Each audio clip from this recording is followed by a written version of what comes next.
Good evening, everybody. I'm going to call to order the school committee meeting of North Andover, coming to order at 7 p.m. Let's all join me in standing for the Pledge of Allegiance. Pledge of allegiance to the flag of the United States of America and to the republic for which it stands, one nation, under God, indivisible, with liberty and justice for all. Thank you. Before we start with our official agenda, I just want to take a moment to recognize that today is 9/11 and the 24th anniversary of the attacks of 9/11, 2001. I just want to send out a special thanks to all the first responders who did important work that day and who lost their lives, and those who continue to do the work to keep us safe here in our country. We are very grateful for your continued service, and let's just take a moment to pause and reflect on that moment from 24 years ago.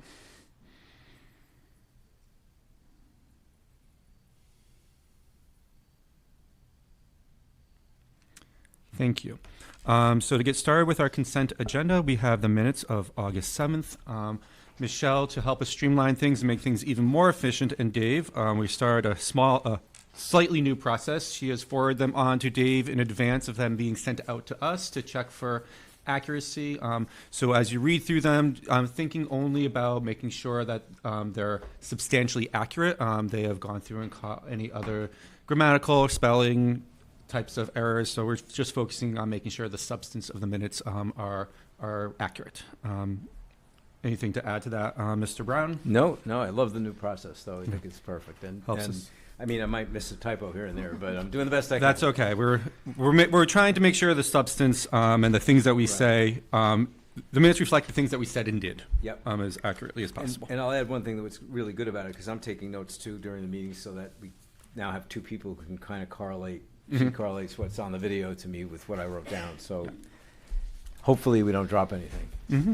So having said that, the chair will entertain a motion concerning the minutes. So, I was going to, as the clerk, I would like to move that we accept the minutes as presented in the packet. Thank you. Second. Thank you, Mr. Moskovich. Any discussion, additions? Seeing none, we'll move on to a vote. Mr. Moskovich? Yes. Mr. Brown? Yes? Ms. Cormier? Yes. And the chair votes yes. It's 4-0. As I was doing that, I looked over. Ms. Sams is not here tonight.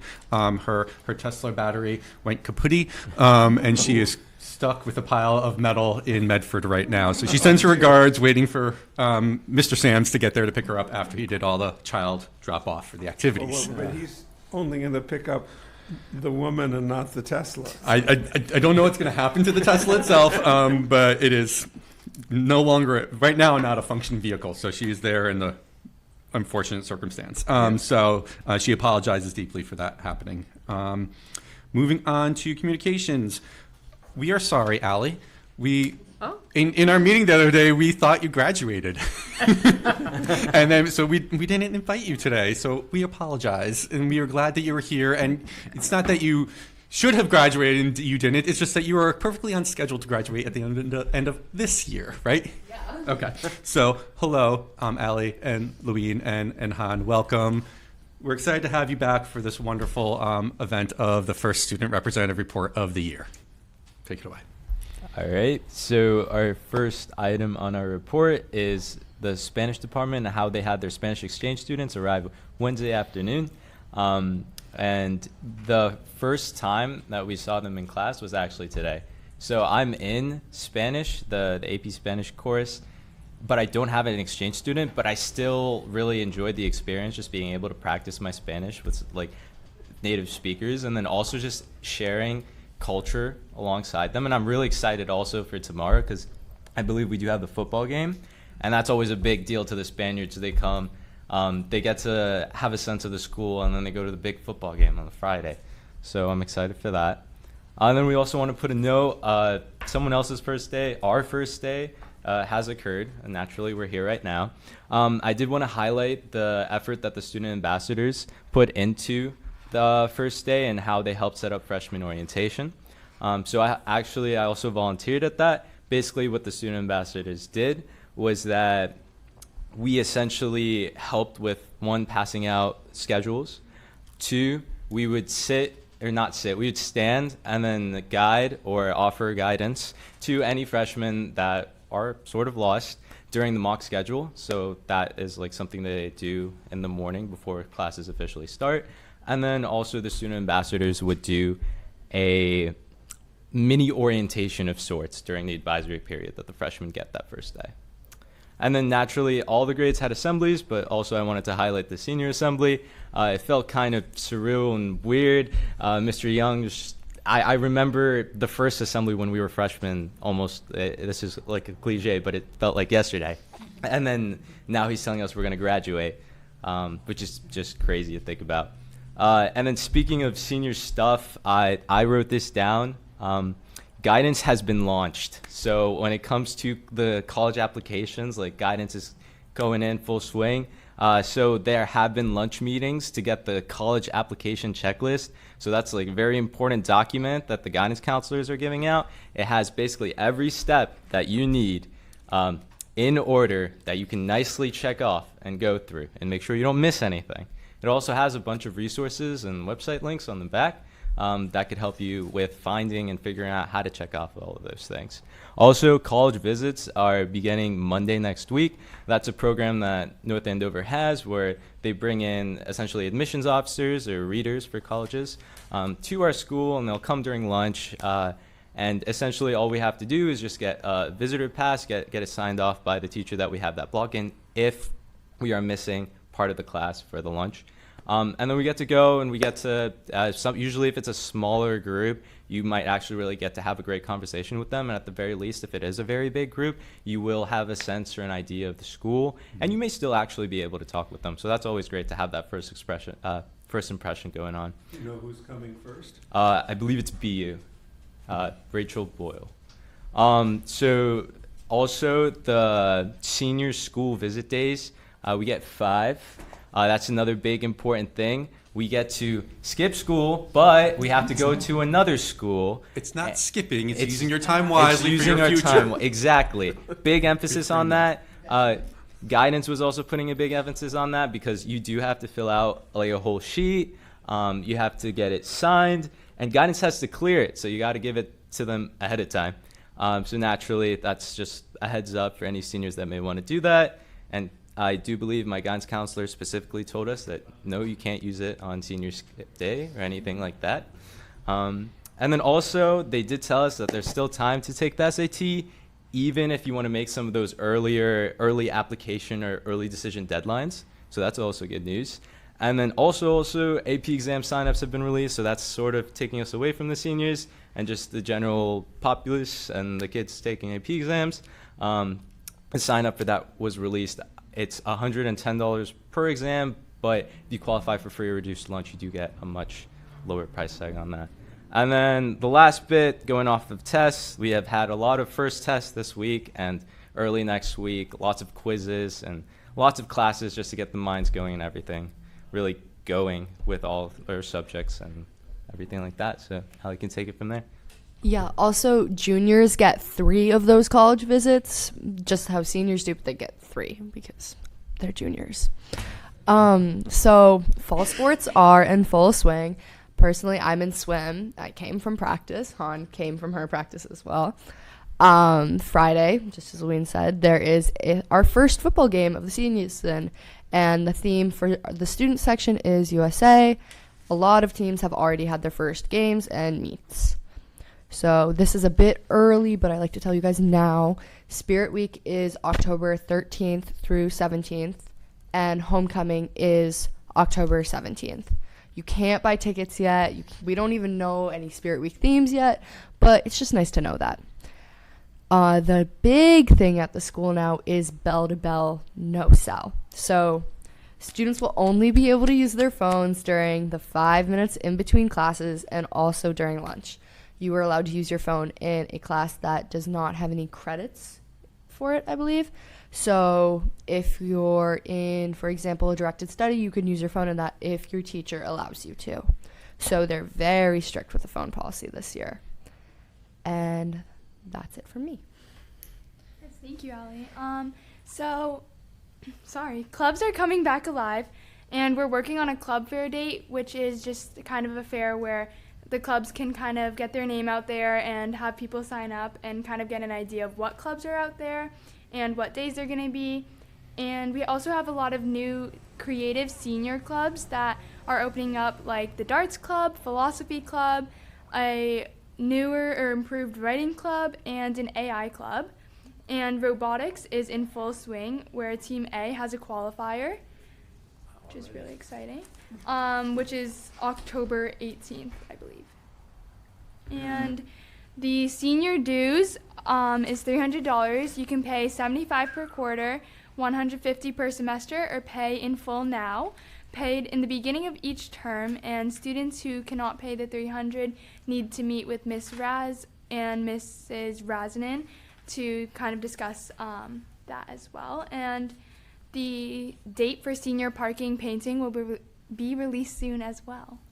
So I do wanted to add just a little bit on the creative senior clubs bit. I just wanted to highlight sort of the fun that's coming out of senior year and just what I've been witnessing from my friends and what they're doing. So on darts, that was just a spontaneous idea. We were just sitting in lunch, and one of my friends was like, how do you make a club? And I just told him, you get the form, you get the people, you get the advisor, and boom, it was off to the races. Wanted to do a darts club, and suddenly lots of people are talking about it. I really hope it becomes a thing, because we did lose ping pong club, so that might be a good turnaround. No, we're talking about like the sharp objects that you throw at the board. Exactly. So, but there are darts with blunt tips, so hopefully we can They get don't something work like as well. that. Yeah. They work even worse. Did you say there was a rain club? Or did I not hear you right? A writing club. Writing. Yes. Oh, so, a writing club. Oh, so- I was kind of wondering Yeah. what you did in a rain club. No. Last year, writing club was called Creative Writing Club. I was part of it. It was mostly seniors, and they're all gone now, sadly. But actually, happily, they're spreading their wings. But now, writing club has shifted more to just a general writing club, so they'll take in technical writing as well, on top of more creative writing like poetry. I believe the first meeting is going to be on essay writing, and I believe the first poem is going to be sonnets. So it'll have like that dualness to it. There's also philosophy club, which has been all the rage in the posters, at least among me, my friends and I. And then the last thing, there is like another club that I saw, another example, which is AI Club. And I do want to shout out AI Club. It's a big passion of my friend Nolan Garrett. And Nolan Garrett, he's had quite the experience at North Andover High School. He actually left North Andover High School sophomore year. I believe he did online schooling there. So he really just shot up his grades, his passion, his love for mathematics. And I personally know him. I know he's done like linear algebra for fun on the side and really just getting into the nitty gritty of how to make AI. So I do want to just put that in and just like congrats to him, and I'm glad he's really getting it going. Can I ask about that? Do you know what they're intending to do with that? I don't know. I believe it's going to be maybe making some AI models. I'd imagine that he's going to integrate some sort of the mathematics aspect, just because I know he is really passionate about the maths. And then naturally, I know his friend group, so I sort of know what's probably going to be at the core of the club, and I could say it'll be fun. Yeah. Okay, I'm curious to hear more about that. Probably If gonna you have try and take over the ability. world. Yeah. This is more about programming AI than using it.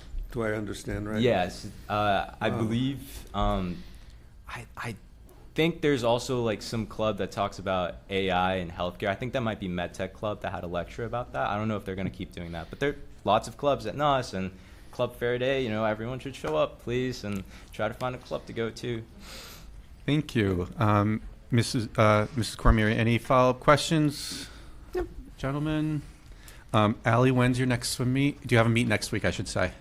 Yes, I think we have two. I should know this. I'm a Can I captain. rephrase? When's your next meet that's home that we can get to easily? So Because you guys swim at the Tech, right? yeah, we swim at GLTS. I really should know this. I'm a captain. It's either Tuesday. Yes, it is Tuesday. I know that because we have morning practice that morning, and then we have a meet. And after. what events do you swim? I like distance, So the 500 free. I'm not swimming at this meet because I got surgery on my shoulder last year, so I need to take it slow. But I'm doing the 200, the 100, and then the 400 relay and the 200 relay. Glad you're taking it slow. That's a full schedule there. Freestyle? Always. Hey, can I ask what sport, Han, you do? Oh, I just made the switch to cross country. Cross this country? year. Another distance person. Okay. Yes, it's been fun. Mr. Nugent, our athletic director, has started something new this year. So on Sunday night or Monday morning, I can't remember when, he sends out all the home games that are all the home games that are happening to the North Andover High School staff if they want to go out and see their students. I get that. I can ask him to share that with Please the school do. committee as That'd be well. great. I think it's really nice to be able to see the home games and be able to catch something if you can. I have some more comments later on that. I know you do, yeah. Thank you so much. Really appreciate it. Moving on to public comment. And we have an open seat. So public comment? None. Great. Thank you. So we put new business at the beginning today. We have 3 overnight field trip requests. Stephen Street. Ooh, thank They're you. even there. Is that on mine? Oh, it's on mine. It's on the bottom of 3. It's in blue, right in front of my face. You keep going, there's a little note for you to read. Thank you. Got it. Stephen Street. On Monday, September 15th, that is this coming Monday, the repair project for the Stephen Street Road / culvert, which will require the closure of Stephen Street from Pleasant Street to Harkaway Road for a period of 2 to 3 months will begin. The contractor has put directional signs, including message boards, at both ends to help direct traffic, and the town will send out a notice via social media with additional information. Stephen Street is not the one that the high school is on, but the one on the other side. Harkaway Road is the one that connects right in front of the high school through the mills. What's the name of that? Mill Pond. Mill Pond condominiums. So Stephen Street butts the pond on their side is going to be closed for 2 to 3 months. So that will impact traffic. Yep. So Lucy McCarthy, our transportation director, she went out. She observed the traffic pattern in the morning and in the afternoon. We're not really concerned about afternoon traffic. There's not a lot of cars that leave the high school and go down Harkaway to get towards Stephen Street. The morning is going to be tricky. So if you're traveling to the high school, please leave a little earlier because this road here, Osgood Street, I suspect is going to be the busiest street because everybody's going to have to be coming to go down. My personal plea as someone who lives next to the high school, so this is what you can say to your friends, is that if they come to a driveway, they should not block the driveway. It's courteous to leave that driveway open so that other people can get out of their driveway and to go where they need to go as a person that lives close to the high school. So if you're ever having, car talk with your friends, you might want to share that. And Stephen Street, you live close to Stephen do, Street. yes, Yes. Thank you, Superintendent. Do you guys know, will people not be able to get to the Ware Hill parking lot for the trails there? No, they will I because think it'll be they will from. because you can go Osgood and go around to Ware Hill to be Yeah. able to get to the trails. It's really sort of like Stevie's, that bridge like after by Yes. Stevie's Pond Where there. people fish all the time? Yes, and the culvert there. You can see they've already lined up to be able to start the work. Oh, okay. It's over here, but you can go to get to Wire Hill from the other side. On the other side. Just keep going down Osgood and over by Edgewood. Yeah, but it's a legitimate question. You do go on a part of the street where the sign says it's going to be closed. Right. Thank you. So now moving on to new business, and we have a couple of overnight field trip requests. There's 3 of them, one about Germany and one about Spain. Those 2 were requested previously. There was a update to our spreadsheet, and those did not make it to something happened with Google, and we apologize deeply to the Germany and the Spain folks, but we are going to do a first read on it today and a second read next time so that they can get going on that. And then with the robotics is also going to be looking for approval to go to Maine for a competition. They just found out about that, and they were requesting that we suspend the rules to vote and approve that one now. They just got the date, and registration is very quickly upon us. So the one from Anna Harrod, that's the one that got lost. We can't recover it, so it's why it looks a little different in your packet. You have the actual Google form that we were able to print out as opposed to the sheet that you typically get. No, it That's looks the like that's this. the description of the trip. Is she does have the. Usually we have it all consolidated in one piece of paper, but they're Content of the Google. yeah. We have the content. No. The original stuff she typed in, Okay, I see. and this is hopefully for this coming April break. She was going to be here tonight. Are you Going going? on that Was that trip, the? Ally? Yes, I'm in AP German, so I would really like to go. And she's actually right Oh, great. there. Hey! Frau Herod. Oh, We're, come we're on. just at your Join spot, us. so we're all ready for It's you. like perfect timing. Great timing. Absolutely perfect timing. Actually cruising around, I didn't know where the entry is. Oh, The one that is the closest is the latest one. deep breath. You're on time. Perfectly on time. Hi. Hello. Thank you for reaching out about it. We apologize for the mishap, and we're going to work to make it better. German trip, correct? Yes, Tell us about Germany and the trip. Oh, that's about Germany. Well, we planned the trip last winter. There were different options on the agenda, but I think when it comes to getting a better overview over what Germany offers and offers to students, South was the best place to go. So the agenda stretches over Munich to Stuttgart, Bodensee, which is comparable, I guess, to Lake Champlain from the what it offers, over Freiburg, which is a beautiful place to study, to Stuttgart, which is the engineering marvel of Baden-Württemberg, and this is where we came from. So I wanted to show my students all what it has to offer. Munich, Stuttgart are hubs for students, for engineering. German is the second language of science, so it's worth going there, and we're seeing it. We have planned the trip around sightseeing, perfect for the selfie, but also museums and also places of importance, also for historical importance, right?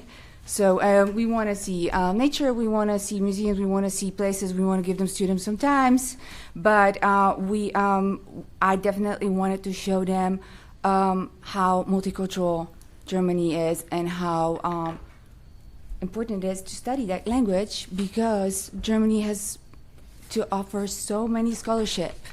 We have Erasmus, we have the AAD, we call it the AAD.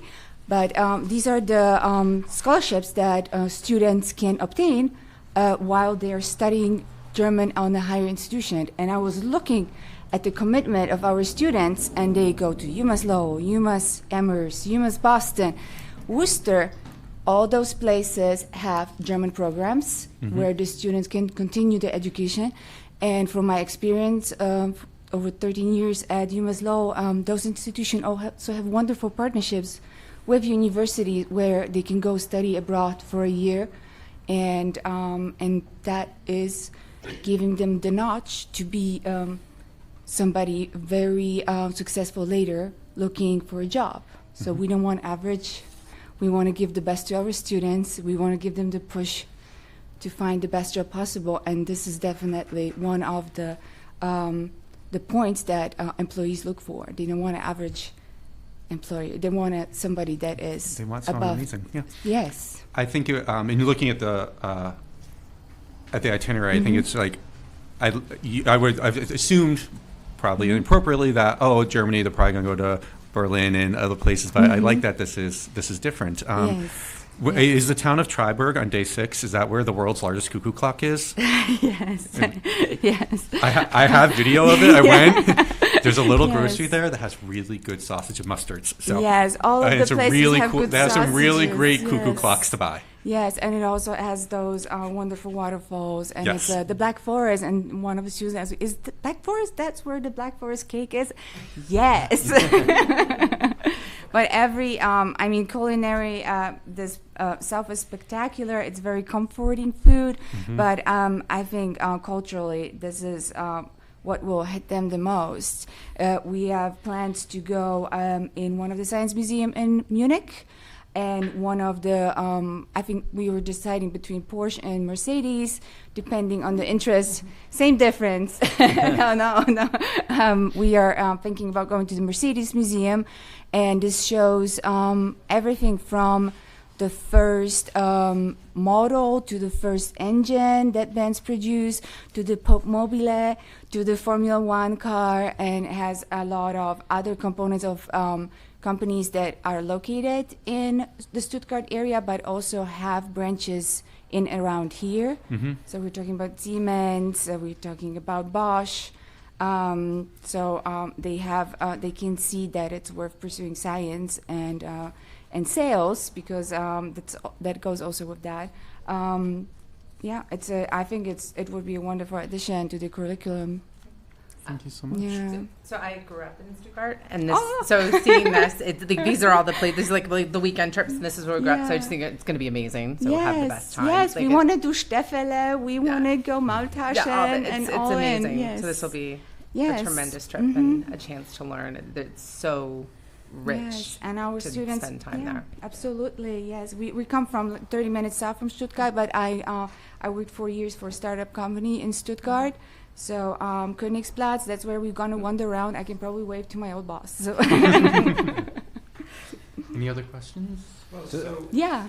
Oh, I was just going to ask a little more about the Mercedes. Yeah. I'm the technology guy, in case you haven't figured that out. Volkswagen drivers. Well, I don't know. Porsche might be very interesting, but are they different place? Porsche's not there. It's not a rivalry. They are working closely together. Porsche is more central to Stuttgart. Mercedes comes from a city called Sindelfingen. This is where the plant is, but the engineering comes actually from Darmsheim. It's the Darmsheim University also that that is contributing a lot. But they are different museums. Mercedes Museum was first.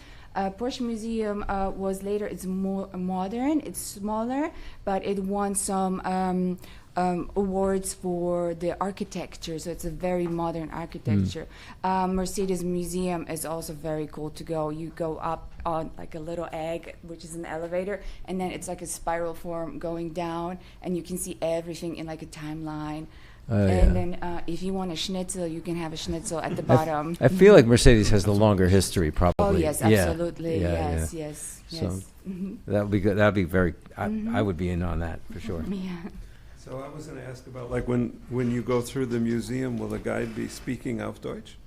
Yes, and then there's also like headphones and different translations. So this is an international museum, so you find any type of language, but we want to immerse the students in German. So we want a guide that is showing them everything in German. Spricht Deutsch. Sehr viel Deutsch, yeah.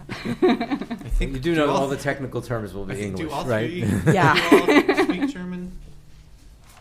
Do you speak German? I shamefully admit that I used to, but I've lost a lot I'm of the it. non-German speaking of the committee here. We need to ask Ms. Premier if you speak German or Schwäbisch. German. German, okay. It's been a long time. I can understand it a lot better than I dare speak it. Yeah. I can understand it. Yes. Thank you very much. Do we have any other questions? But Things that we should? So the plan is to, on first read tonight, we'll do our second read. Our next meeting is on the 25th. So then after that, you can start scheduling the Yes. payment and all that for Yes. immediately after that date, I would imagine. So we have an open day at the high school, and I will survey the parents because this is not a cheap trip. So we will survey the parents if they would rather go in the spring, and we might cut a day off, or if they would rather go 27 and have the full trip, and then have the time. Allie's very against that. I know. We will plan Goethe Institute in it. I know. We will. It depends on what we are And open then- to, what parents suggest, because it is costly, and we would like to have more time for them to pay into that. And then last year, we talked about this in the spring, we do have a new permission slip Correct. requirements, and we should work I would suggest that all the teachers who are taking kids, was it just overseas or out of state? I forget which, with the. It is overseas. Overseas, that there are some new rules there, and you should all work together to have maybe one night where the parents come in and have those things signed, and just to make things easy. So, I don't think you ever passed. Are you talking about it being notarized? Yeah. I don't know if you ever passed it being notarized. You passed the new form last year that we needed, but it didn't require a notary.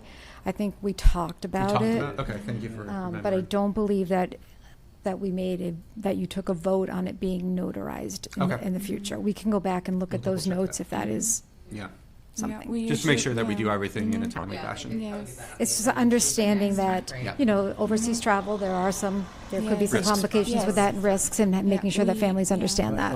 Oh my goodness. So I had an experience with, it was domestic travel last year, where a student who was not a U.S. citizen did not bring his passport.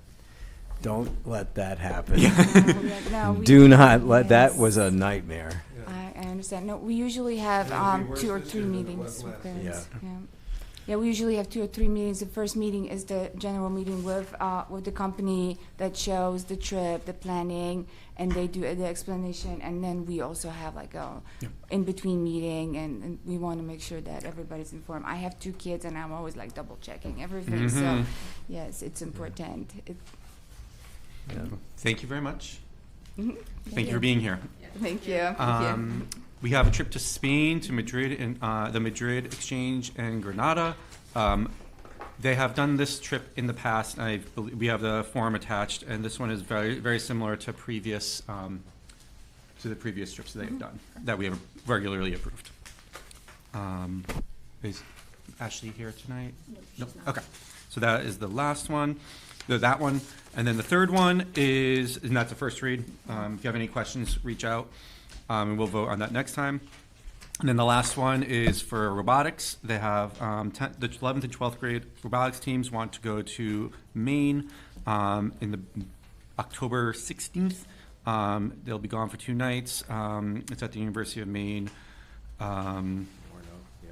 It's far away. They'll be staying in a hotel. And travel expenses will vary by students. This is one of the early one where they can qualify for Worlds. We approved this last year as well. And the goal would be to, and students are responsible for their own transportation and lodging on this one. Last year they went with, some parents drove up. So the goal would be to suspend the rules, make a motion to approve it, suspend the rules, to do it in one read, and then vote. I can go. And again, it was, they just got the date, and Yeah. time is of the essence. I mean, having been a robotics advisor last year at Andover, I know that this kind of stuff happens. This is sadly, for The the way it school happens. committee process, it just, there's nothing they can do about it, right? So I did talk to Yeah. Ms. Holman, the principal at North Andover High School, and what I asked her to do is work with specifically this one, because it's the second time in a row, and other staff who may be sort of up against a crunch. I think we had it with something else. If they anticipate they're going, they can give an approximation, like we were hoping to go, and the date should be sometime in September, so that we can get a first read. In the spring, Right, yeah. in the spring, or in the summer retreat like we did this year. Yeah. So we were doing pretty good. but And then a at the little worst, better. if we approve it and you don't go, it's okay. Right. I guess I was just saying, I know how this can pile up on particularly with robotics, how Yes. it can pile up on the advisor. So I'm sympathetic to that. So I guess we have to start by moving to suspend our practices, I think is the right term. So I'll move that we suspend our practices to be able to vote on the robotics trip. I have a motion? So moved. Oh, I thought I was moving this. No, that's fine. Second from Mr. Moskowitz. Yeah. Discussion? Vote to suspend and take a vote on the approval. Mr. Moskowitz? Yes. Mr. Brown? Yes. Mrs. Cormier? Yes. And the chair votes yes. So then I'll entertain a motion on the on the approval itself. So I now move Mr. Chair, that we approve the overnight trip proposed for robotics for to the University of Maine, Orono, for September, October. October 16th through 18th. Second. Thank you, Mr. Brown. Thank you, Mr. Moskovich. Any comments? Mr. Moskovich? Yes. Mr. Brown? Yep. Mrs. Cormier? Yes. The chair votes yes. Thank you. All right. Moving on to upcoming NAPS and community events. Fall Festival, Sunday, September 14th. I will be there at 10 o'clock, taking the first half of it, and Mr. Brown will be there hopefully at noon. Well, try for 12. Trying for 12, no later than 12:30. Yes. On Sunday, we will be there to say hello and answer any questions and be there for anyone who would like to stop by and chat. So it's at the high school, in the parking lot between the high school and the Joe Walsh Stadium. And for anyone who's not been to it's a great event. It's fun. It's really worth your while. A lot of good stuff going on Hopefully there. it won't rain this year. We're double checking You're right double now. checking. Yeah, last year report. It's supposed to rain. No, it's Is not. it really? No, it's not. A couple days ago, it had. It's 77 What? and partly cloudy, and it looks lovely. That's lovely. We're going with that. So we're going to go with that. I'm glad it changed. Yeah, it was miserable. So that's number one. Number two, Farmers Market, Sunday, September 28th. Yeah, so we'll be there. I think it's all three of us. So Mr. Mushkowitz, Mr. Brown, Yeah. myself. Also We'll be there at Sunday. the farmer. Also Sunday. And the Not Farmers all at Market. the same time, right? No, we're in sequence. Only two at a time. But yeah, it's our yeah. schedule is in the meeting invite. But And then the Farmers Market this year has been located behind Town behind Hall. Town Hall. Correct. Near, It is a outside where lovely the old market senior this year. center was. Yep, Right in outside front the of old it. senior center. Yeah, it's a different location. They have more stuff, more, trying to get people to stay and enjoy the farmers market. It's a nice little stop if people haven't made it. Come by and see us on Sunday. And actually, Next it's even though it's a little bit off the beaten path, it's actually a better space, right? It There's is. way more room there. Mhm. Yeah. Uh, A little more for it. shade. Yeah. It's lovely. Lovely. I have a few others. Does it have its own I just parking? feel You there. just park at the It has its market? own parking, or you can park back it- there, or you yeah. can park at the CVS and walk across. Like, Yeah, there's plenty you're of supposed parking. to, but there's. And there is some, usually you can get a space right next to it. Mrs. Superintendent Lathrop, you had a couple more I community events to do, a tell couple us more. about? So in North Andover Public Schools, our open house events will start next week. So our elementary schools all are having their open house on September 17th. North Andover High School open house is on September 18th. Those are the ones that are right coming up. And then ABECC, our Early Childhood Center, kindergarten is September 30th, and preschool is October 7th. Let's see, who did I forget? North Andover High School, there's our, North Andover Middle School, sorry. Will be in October. October 6th is 6th grade, October 16th is 7th grade, and October 22nd is 8th grade. I know that all the principals have sent out communication about that. And we're really pleased that we have lots of participation from the school committee, that all of you will be at different ones. And principals should be reaching out to you to sort of give you the schedule and then see whether you want to visit classrooms or you would rather sort of do an open chat like time when you're there. I think there'll be one of us at each of them. Yes. I think we have all of them covered. Yeah, that's great. And then on September 20th and 21st, Smolak Farm is having something they call Superhero Weekend. So they're trying to honor some of the superheroes in the North Andover community. So you'll see police and firefighters. I'm going to be there on September 21st. It's a Sunday. So that looks like a fun event. On September 27th, there's a downtown streetscape improvement meeting. It's at the North Andover Senior Center. It's 6:30 to 8 for people to come and give some input about what the downtown streets, what it might look like in beautification of the downtown. And then I think I have one more. The New England Scholastic Band Association Marching Band Competition is coming back. It is October 11th. North Andover High School hosts that. It's a really fun event. This year they have about 14 high school marching bands. There's a small admissions for be able to come in, but there'll be more information on social media for that. Yes, and Mr. Hicks and I are usually dueling over who will get to pass out the trophies, although they haven't reached out yet. Yeah, So. I've been waiting for the email from. I think one night Mr. Hicks and I will each bring pictures of our time in the band. We were both drum majors. We were. you can judge our So costumes. are you going to be an honorary drum major? Will you sort of march the first 100 yards and then? No. Did I you just- twirl Don't the tempt baton? us. I did not twirl the baton. Still trying to figure out how I can get a roll in grease this year at the North Andover High School. You could be the secretary. I'll be Blanche. anything. I can tell Looney. I'd like just a small little guest part. Thank you. And now moving on to still with you, Superintendent Lathrop, the central office updates and around the district and all those wonderful things. Yeah, thank you.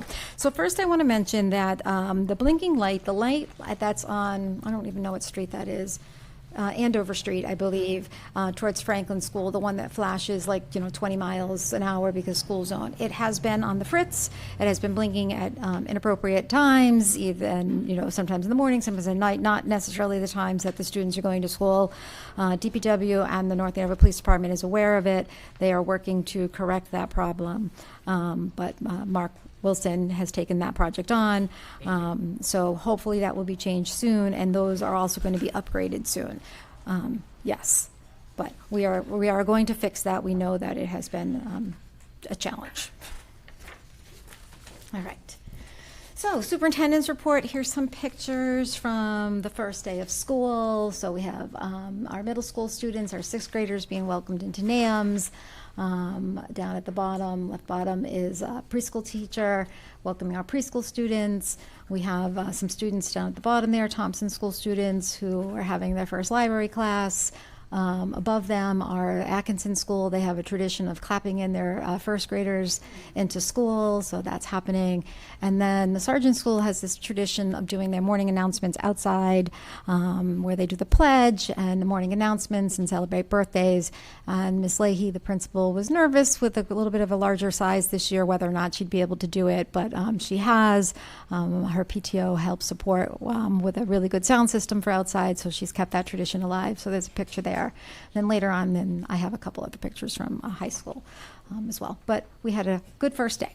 So I would like to move on to recognition. On Monday, September 8th, the North Andover Field Hockey hosted Central Catholic for their Morgan's Message game, recognizing the importance of mental health in sports. Central did win 2-1, but the North Andover goal was scored by Maddie O'Connor. And then our seniors, Rachel McDevitt and Ellie Gordon, did an awesome job with the pregame announcements. Keeping on the sports theme, on Saturday, September 6th, the girls' soccer hosted Marblehead and dedicated the game to Sarah Duval. Sarah lost her courageous battle with cancer at the age of 11. Sarah's mother is Stacy. She's a North Andover High School graduate, and she's one of our teachers at the ABECC. And the pregame ceremony, members of all three levels of the soccer team for both teams came together midfield to show their support for the Duval family in Sarah's memory. I had the opportunity to go to the soccer game. I got to see the end of the JV game, this ceremony, and then the start of the varsity game. And it was really quite moving to see all the students come together to support Sarah. And then, as Lean was mentioning, here are our student ambassadors at North Andover High School. They did an excellent job running orientation for freshmen and new students on the first day of school. We had over 50 student leaders participating in this event. Here's a picture of them. I want to take a minute to tell you a little bit about the BREATHE program and recognize the BREATHE program. So the BREATHE program is being funded through the opioid grant that the town had received. So this is a project that we've been working on with the town, led by Deputy Town Manager Dee Casey. North Andover school representatives are Cheryl Barzak, our Director of Health and Wellness, and nursing, Michelle O'Leary, our Director of Social Emotional Learning, and Alyn Grantham, our Assistant Principal at North Andover High School. This talks a little bit about the BREATHE program, what it stands for. This is an opportunity, it provides students the opportunity to develop essential skills in a supportive environment where they can thrive socially, emotionally, and behaviorally when faced with conflict and difficult decisions. Through collaboration with staff and caregivers, the program is committed to addressing each student's individual needs while developing skills in areas of resilience, accountability, and healthier choices. I put on the slide, and you'll have this, it'll be linked. They presented at the select board meeting this Monday, and that's sort of at minute 21:20 to minute 35:05 is when Ms. Grantham was presenting. She did a beautiful job presenting the BREATHE program. This is a restorative practice as opposed to a punitive practice. If a student is doing something inappropriate with vaping in the bathrooms, and it has been very successful. And I would really encourage everyone, school committee members and our community, to watch that short clip to hear more about the Breathe program.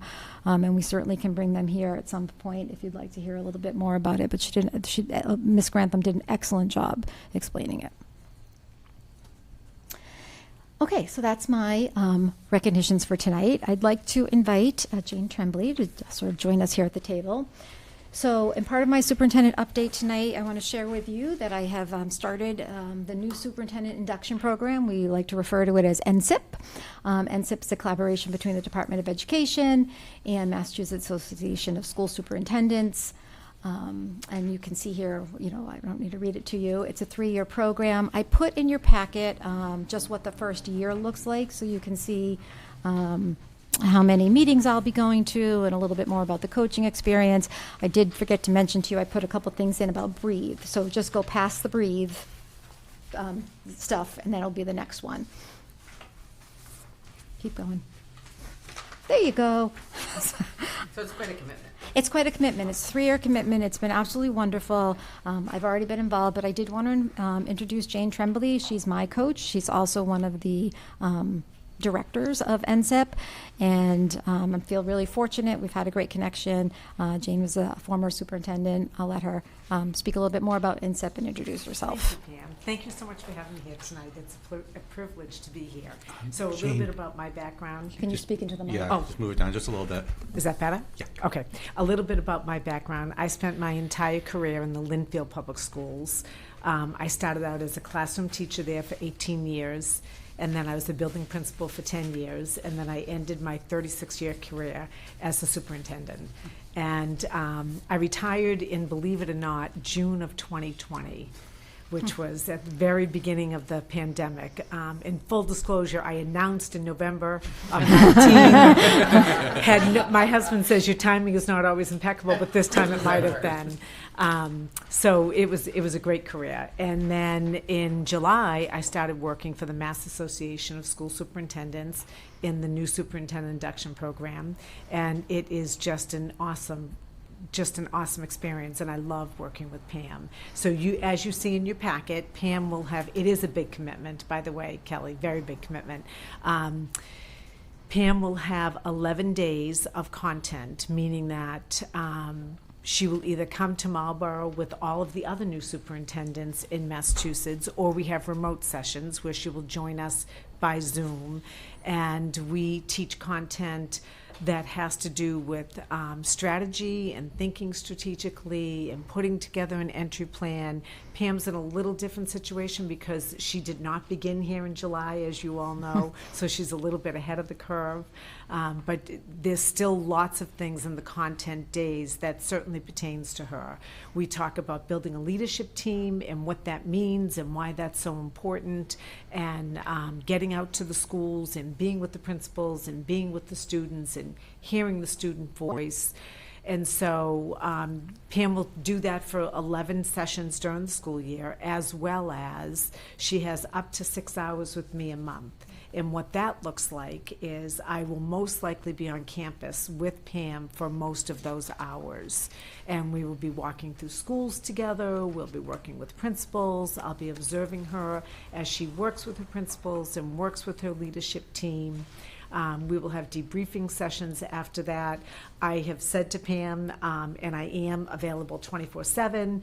She can call me or text me with any situation that might come up. My job is not to tell Pam what to do. It is to coach and listen and be a sounding board for and with Pam. And so far we have had a terrific connection, and the first year, I'm sure, is going to be great. Next year in the program, Pam will have the same amount of content days, and we drop down from 6 hours to 4 hours of coaching.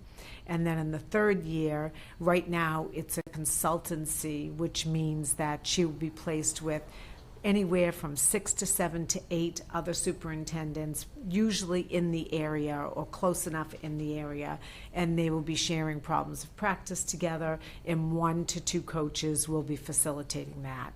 So it's a great program. I went through it as a first-year superintendent, a second-year superintendent, third-year superintendent, and I really feel like it's strengthened my practice and helped me to be a successful superintendent. So any questions you have or thoughts that you would like to share, I'm happy to answer anything.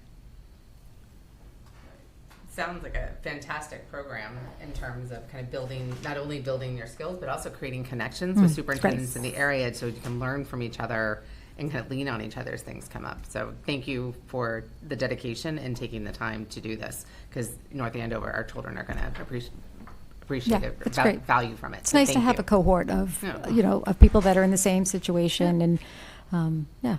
Build that tremendous network you already have. So thank you. Anything else? Okay, Oh, good stuff. Thank you. great. Thank you Will so we much. ever get to see you again? Oh, you'll see me again. Don't you worry. Good. We look forward to it. Thank you. Thank you.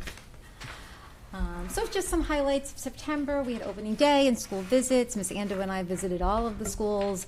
We first started with grades 1 through 12, and then we were able to visit with our pre-K and kindergarten. As we've just talked about, I went and had a full day of in-person training with NSEP. We had the Kittredge School Building Committee meeting that I know that Mr. Brown will probably share a little bit more about.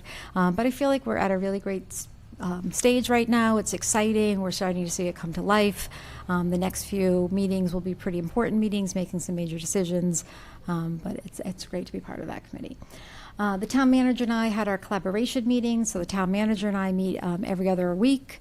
And then once a month, right after our town manager superintendent collaboration meeting, we have a finance meeting with her CFO and accountant, and with our CFO and assistant business manager. So we had our first one this week. We had our first administrative meeting this year with our principals and directors. So, in the past, we had what we called the principal arc. We had one that focused on curriculum and education, and then we would have more of an operational meeting, and then we'd have a larger leadership meeting. We are changing the structure a little bit this year. We're having an administrative meeting every other week. We pre-send out the agenda. It's mandatory for all of our principals. And then our principals work with the other leaders in their building to decide if one of them should attend with them. And then our directors are invited to attend if there are topics that are pertinent to them, or if they're just wanting to listen and see what's happening. So we had our first one this week, which I'll be honest with you, was pretty operational in management and style of being the first week of school and making sure everything was up and running. But we did have a guest, Chief Weir, and 2 other lieutenant and another firefighter came with him and shared all of the fire safety codes that we needed to know, went through some of the educational training that will be happening in the schools, talked to the principals about I hate to say it, but, there are sometimes things that happen on TikTok that encourage kids to make bad choices that sometimes can result in a fire. So we talked about the protocol for some of the ones that we know about and what that might look like. And then the one that's always hard for a principal to hear because they have to go back and tell their staff is the one about wall coverings, and that's the things that they put on the wall.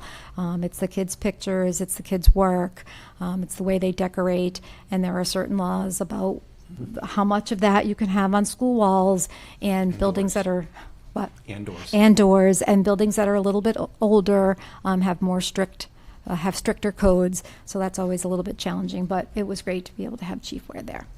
Today I attended the 9/11 Remembrance Ceremony that was held at Firehouse 2, Fire Station 2.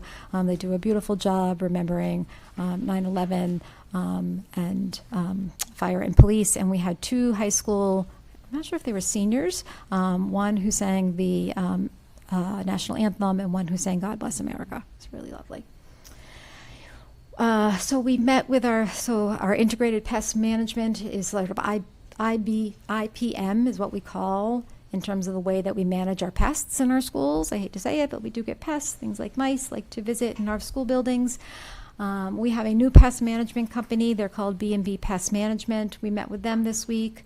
They did an assessment of our schools, gave us some recommendations. You may remember, or you may have heard, that there were some people that shared at select board meeting about their concerns about some of the bait boxes. Those are those black boxes that you see outside our schools that have something called escars in them to eliminate the rodent problem. We've also, I think the school committee may have received some letters from some folks. So we met with B&B Pest Management, and we are moving forward with the new generation D3 bait, which is less harmful to other animals other than mice, which is what we're trying to control. And I had an opportunity to speak to the environmental group in North Andover through email today, and they're quite pleased with this movement to trying out these boxes. And B&B feels as though that they will suit our needs. If you know anything about mice and rodents, really, it's more about trying to limit their source of food and controlling the insides. I mean, it's getting chilly now. They're all looking to come inside the schoolhouses, but we will continue with, curbing food and walking around and eating leaves crumbs. If you are going to have food in the classroom, making sure it gets to the trash appropriately. If you're keeping snacks or things like that, or even materials, I can remember mice getting into the science closet because they love all the good stuff in there. But using Tupperware is a way that they don't necessarily go through Tupperware the way they go through bags. And then just being mindful of piles of lost and found, or beanbag chairs in the classroom, things that are cozy and nice that mice might like to nest in. And then Kristen and I attended the Merrimack Valley Superintendent's meeting. So Merrimack Valley has its own superintendent cohort. We meet monthly. This month, the topic was strategic prioritization, making effective budget decisions and trade-offs. It was a really very interesting presentation. What it hoped to do is really broaden our thinking about how we can organize our resources.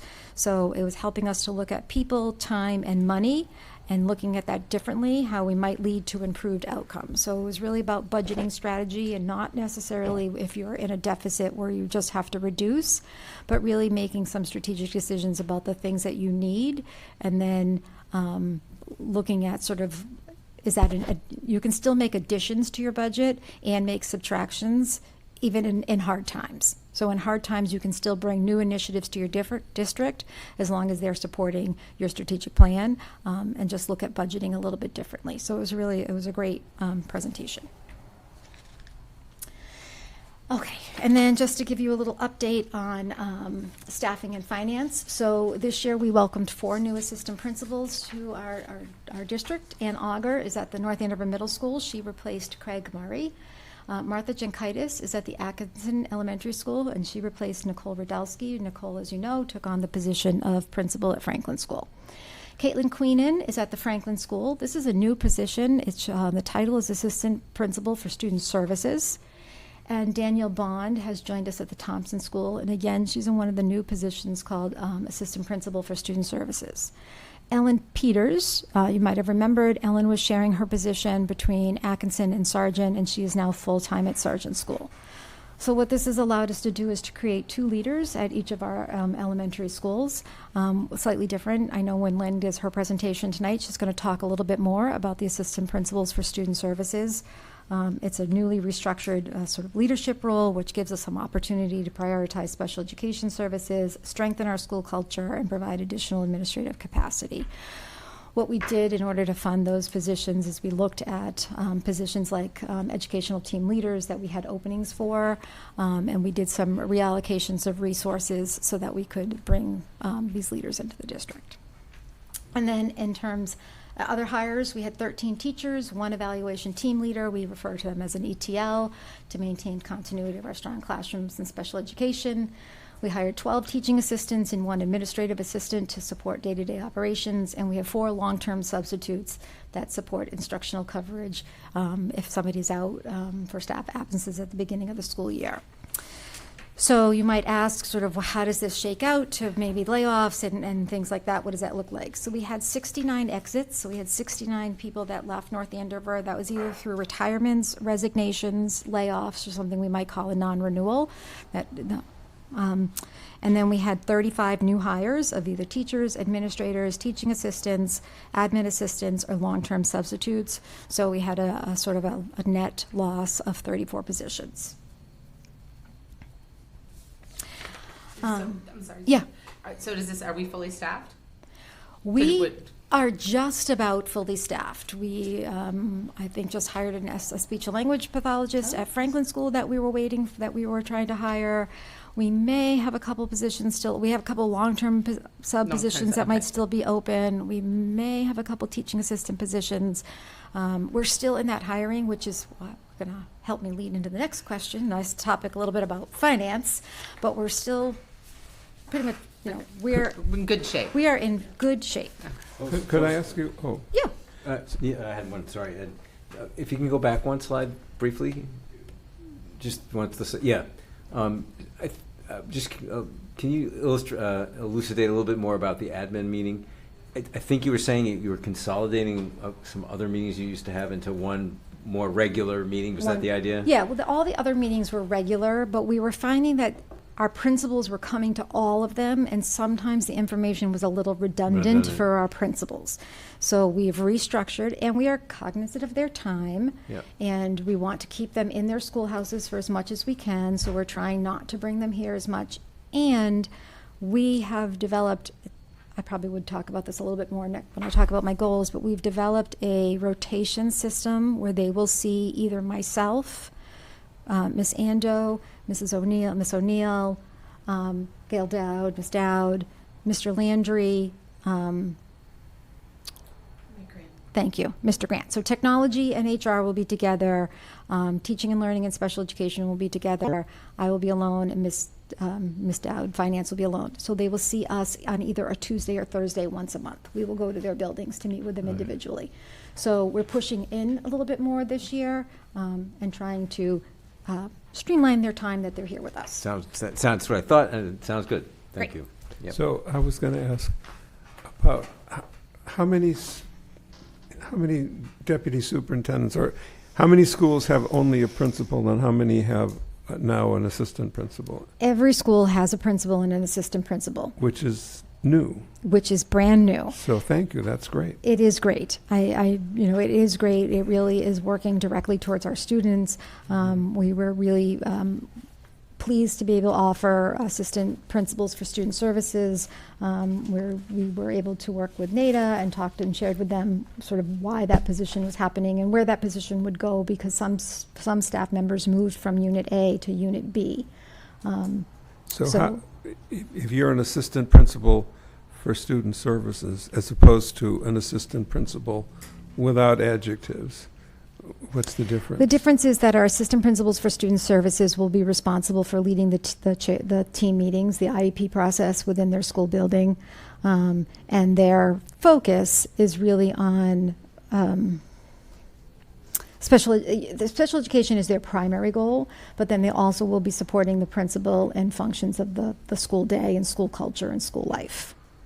I mean, my impression is one of the things assistant principals do is handle emergencies and discipline so the principal can actually do classroom walkthroughs.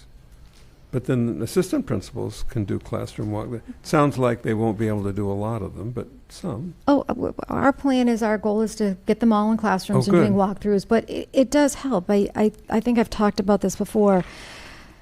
Things are different now. And when you have a situation that might require you to do a bullying investigation or a Title IX investigation or some kind of conflict, there are very strict laws, and there should be for all of those.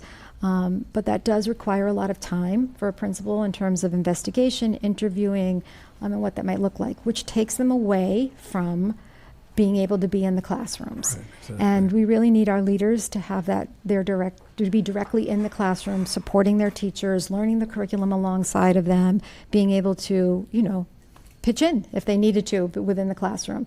So it's a balance. It's having two people to be able to balance some of those administrative duties. I think it's great you're doing that. People maybe take that for granted. I remember once I went to visit a school in Boston that had a really good reputation, and when we, with the fellow who had just been the Secretary of Education, the two of us went together, and as soon as we walked in, the principal introduced us to her secretary and said, "She runs the school. I walk through classrooms."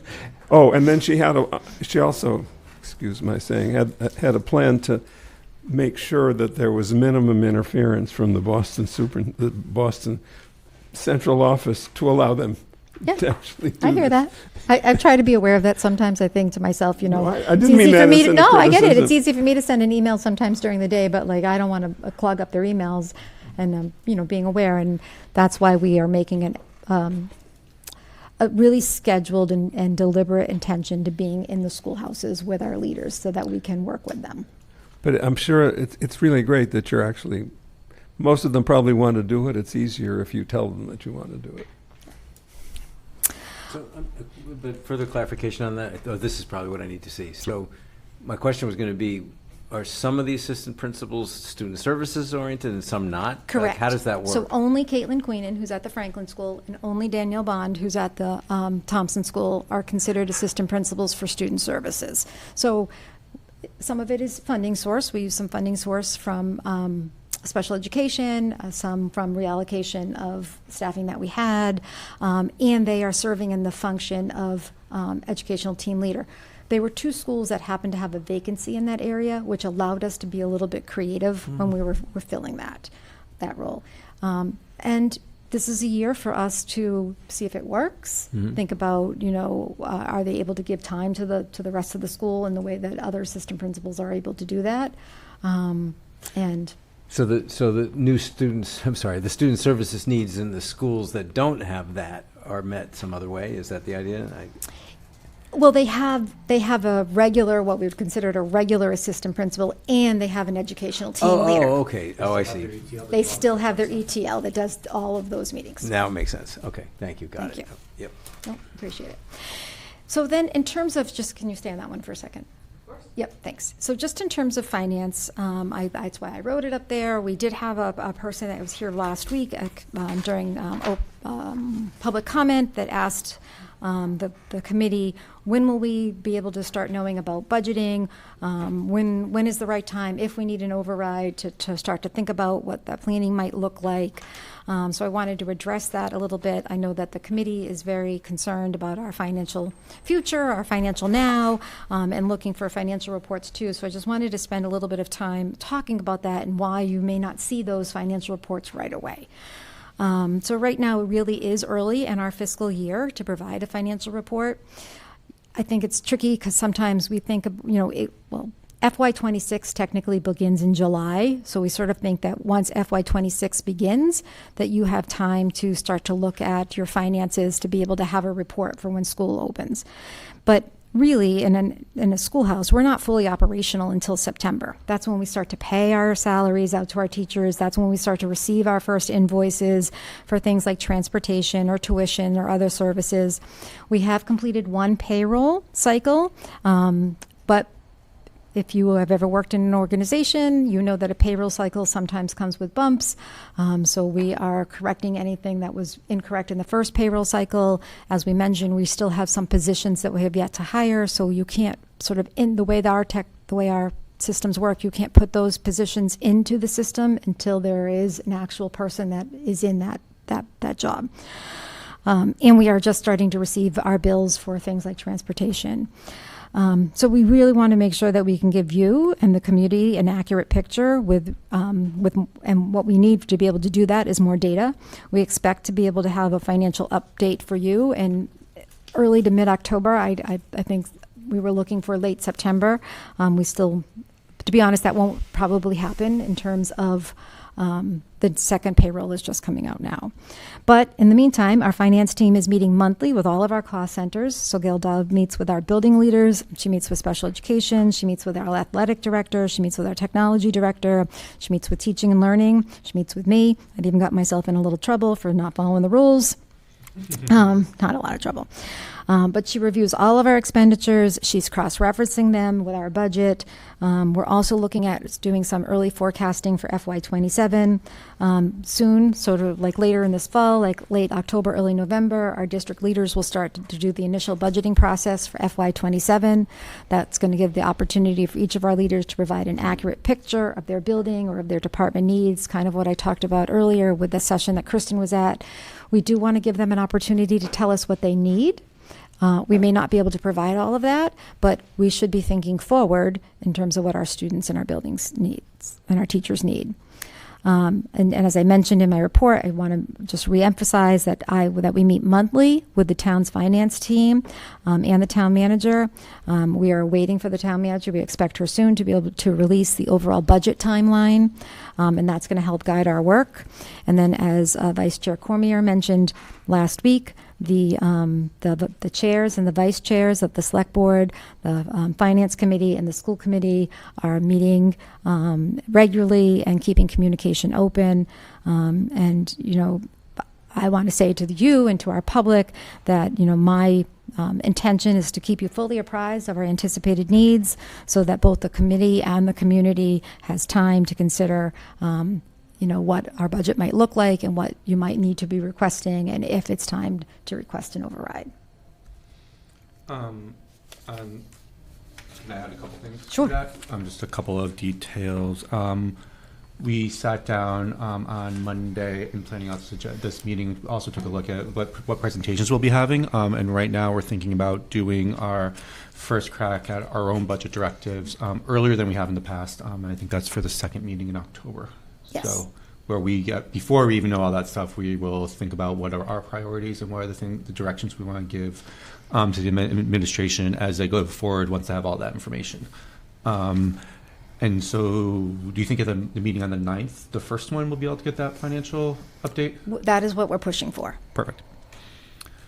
Thank you. You're welcome. And then the last slide is just the same slide that you saw last week. That's just constantly, I'm going to try to keep pushing communication out there. There's lots of ways to find out what's happening in North Andover. I did the welcome back video. I'll try to do another one as big items come up to keep the town and community apprised. And then we're trying really hard to update. I'm the best at North Andover Facebook page, but I'm working really hard on the Instagram and on the X page. And Mr. Landry is excellent on nightly news. That's it for me I tonight. feel like you hit the demographic of the parents on I Facebook know. the most. The And younger I'm ones are going to be trying on the to- Insta. That's but why I have the Insta one, and I'm hoping that the clubs and that the sports teams will follow me, and then I can follow them, and then I can share some of the things that they're doing. I went to this conference once where a superintendent said he let some students take his phone for the day and post on his Instagram account.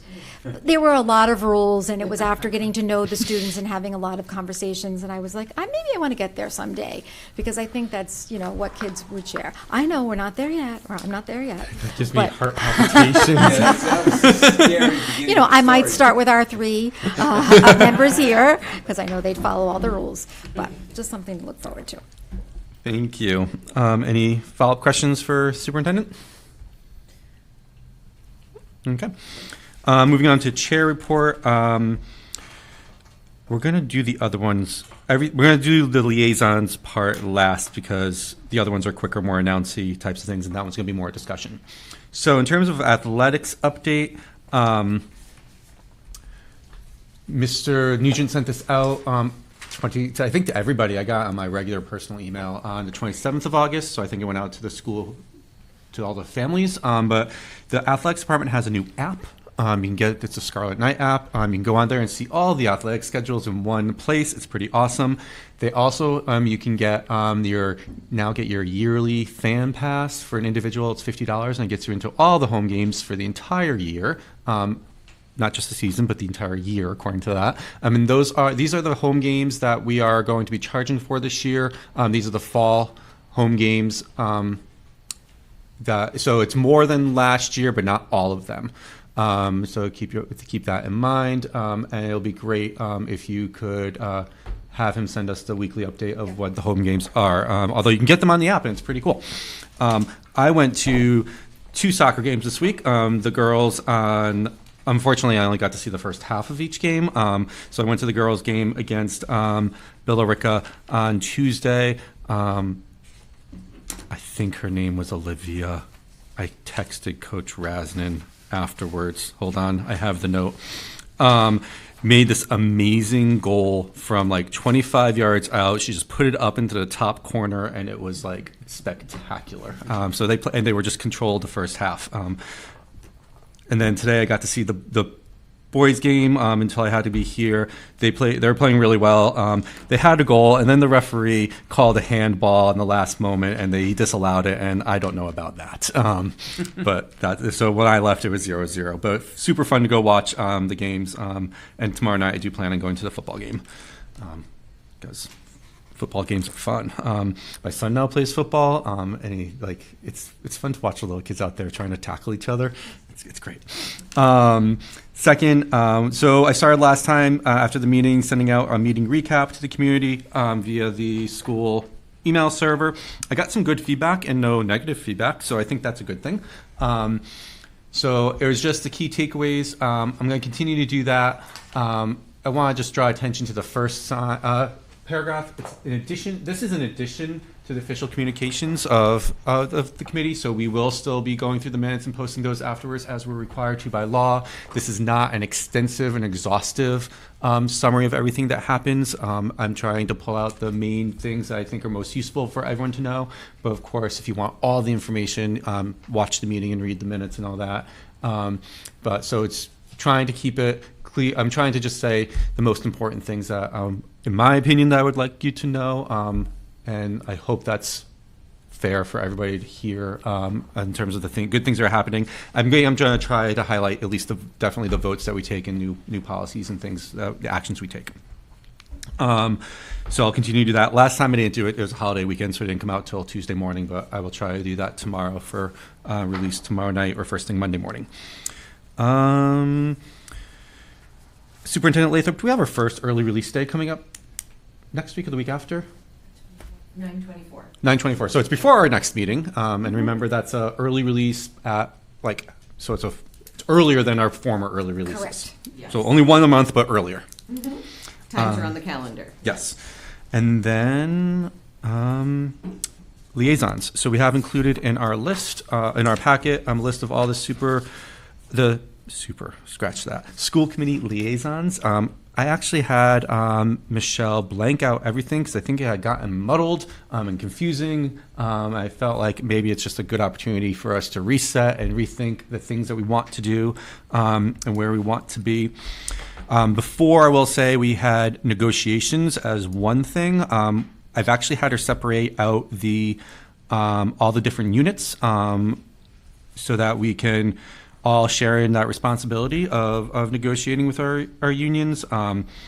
We just completed a couple of them. We have a couple of them coming up this year and next. And as the time comes to do that work, we'll have a conversation about who will bear that responsibility. I can tell you that the North Andover School Administrators Association is not going to be coming up very soon because we just did that one this past summer. The other ones that we should talk about right now are the legal affairs, policy, school building for NAMS. Oh, not for NAMS, crossing that one off, because that we officially dissolved. Do I need to? No, because that was not our committee. That was their committee that we participated in. I was just wondering if we had to dissolve it, but we don't. Right? Yes. It's not ours. It's not. We don't own it. We just got to be on it. Right. So school building, Mr. Brown, you are going to continue to serve on that one, so we can leave that there. And the Hall of Fame, Mrs. Cormier, you will be in charge of that one this year as vice chair. And then we have the liaisons listed at the bottom. Mrs. Superintendent Lathrop, do you do CREST or SEAM or? I have been going to SEAM. Would you kindly keep doing that on our behalf? Yes, I'm happy to do that. And I am happy to start to go to CREST, but I'm also very happy for Mr. Moskovich to continue. I'll let you all to stay argue on that one CREST. out. It's up to you. I'm willing to do it as long as it's helpful to you. Yeah, so maybe let's stick where we are for one more year and then we'll move on. Thank you. I would like to do, the PTO presidents. Work with the PTOs. Mm-hmm.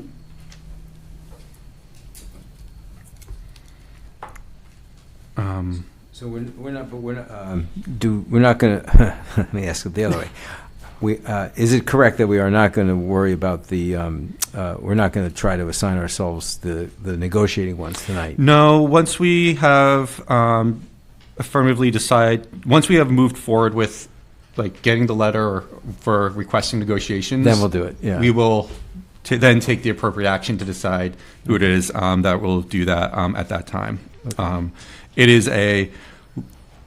some of the negotiations are take less time than others, and we want to make sure that the committee bears the responsibility of negotiating and not just one small group, because it's a huge commitment. Yeah, well, I know. So we just want to be aware of that. So as the time comes, we will do that. Okay.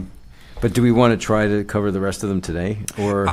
So if you would like to continue to be one or have one of the liaisons, that is perfectly fine. If you want to take a couple of days or whatever to think about them, and then email Michelle, or actually you can email me only. I will compile the list, and then we will review the list next time in public and confirm our decisions. I think that's how we work it. So just so you're aware, under liaisons, BRC liaison stands for Building Respectful Communities.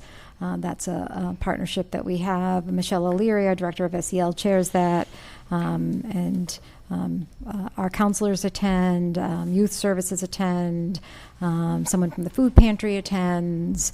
Library attends. A couple of religious leaders in Yep. town in the past have attended. Yep, the Parent Resource Network person attends. So just BRC, just so you know what that stands for.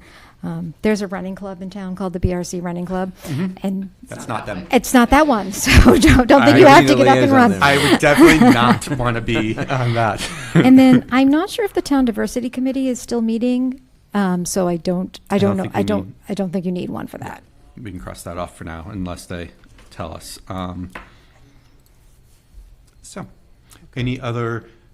Anyone else want to put their name out for something publicly now, or? Well, I do want to remain on I think I'm now, that Mr. Moskovich and I are budget communication liaisons now. Yep. And I'm interested in retaining that Absolutely. role. Yeah, me too. Okay. It never actually got started. We're going to do some work on that very soon. Yeah. To clearly define what that means for you all, so that you can then effectively do your liaising. Sounds Is good. that the correct? Yeah. I'm gonna go with it. That would be the verb to liaise, right? Yeah. Is to liaise, is that I believe a verb? so, yes. Okay, I think thank that's you. legit. Scrabble word. Anyway. So What does the Health Advisory Committee do? Oh, I'm actually on that, or I have been on that. So they meet monthly, and it's led by Cheryl Barzak, who is our head of nursing. And there are reps from, I mean, one of us is on there right now, it's me. There are reps from all of the schools, like I believe they're typically health teachers. Dr. Chan participates, Correct. and he's usually on the call each month. So they kind of review where the schools are at in terms of dealing with health issues, right? So it's a little bit of data gathering and analysis. Dr. Chan lets us know if bad stuff's coming, like, a lot of flu this year, that kind of stuff. And then, they kind of, it's really information sharing among all those people. Mm-hmm. It's actually pretty interesting and healthy to do. But I do think Dr. Chan is kind of funny, actually, when he says, "Look out, guys, flu's coming." That he's got a good sense of humor. He does. So again, if we haven't named yourself yet, feel free to email me directly, and I will compile that list, and we'll further discuss and confirm our decisions at our next meeting on the 25th. Oh, just a question, Mr. Chair. So Yes. I see policy and fundraising policy as two separate things here. Is that So- on purpose? Yeah, we had done some work a few years ago, the fundraising one, specifically around what those practices were, and it needed some more that was more of a commitment at the time than some of the other updates of our policy manual. Policy is your policy, policy yeah. manual. So that would be like, when you talked about if you wanted to notarize, have that field trip thing notarized, Okay. changing that Yeah. policy. And honestly, I think this is a pretty big one, the policy manual. I think if you remember during the summer retreat, when John Massaro was here, he showed you, we brought copies of our policy, and there are some things that need some attention. We have some cleanup to do with somebody that right going, going through. Yeah. Okay. Any more questions, comments? Fantastic. Bless you. That's you. The Zoom type. All righty. Moving on to school building committee updates. Oh no, my computer fell asleep. Hang on. Wake up, wake up. No sleeping. Oh, you got to enter the right password or it won't open up. Okay, first we should all thank Mr. Hicks for his long service on the middle school building committee. That is now officially finished. So for Kittredge, we meet a lot, and there's a lot of stuff going on, as Superintendent Lathrop let you know earlier. I will give you some highlights, right? So basically, we met a couple of days ago. I was not able to attend, but I did get the minutes already, which was great. And so things I'll highlight and can add anything that I miss. Community survey, we elicited community feedback on the building exterior view, facades, and overall exterior views. There were 153 responses, which was pretty good, I thought. That's a lot of people weighing in. And so thank you to members of the public that did that, and it is going into our final decisions, which will be coming in the next few weeks on that. Explain that a bit. So there were, the architects put out a bunch of different potential views on how the building exterior could look. From the street. Yeah. Or from wherever you're looking. Yeah, from at. a viewpoint. It could be the facade, street. with the outside of it. You mean like the Greek columns, and are they Exactly. Doric or Corinthian, Right. that kind of stuff? Yeah. And it is, it is part of how the town looks, right? How the public buildings look, right? So we wanted to get community feedback on that. Well, do you like this? Do you like that? We didn't give them an infinite number of things. No, to I think look it's nice you're thinking about that. Yeah. at. Yeah. So that's what. Sometimes one wonders if anybody ever did. Well, we did. No, good. I think that's great. So the next step in the long development cycle here is, as you may remember, we've already submitted the preliminary schematic review, which was the first 300-page submission to the Mass School Building Committee. That's the preliminary one. Now we were working on the final one, which is on schedule to be completed by October 23rd.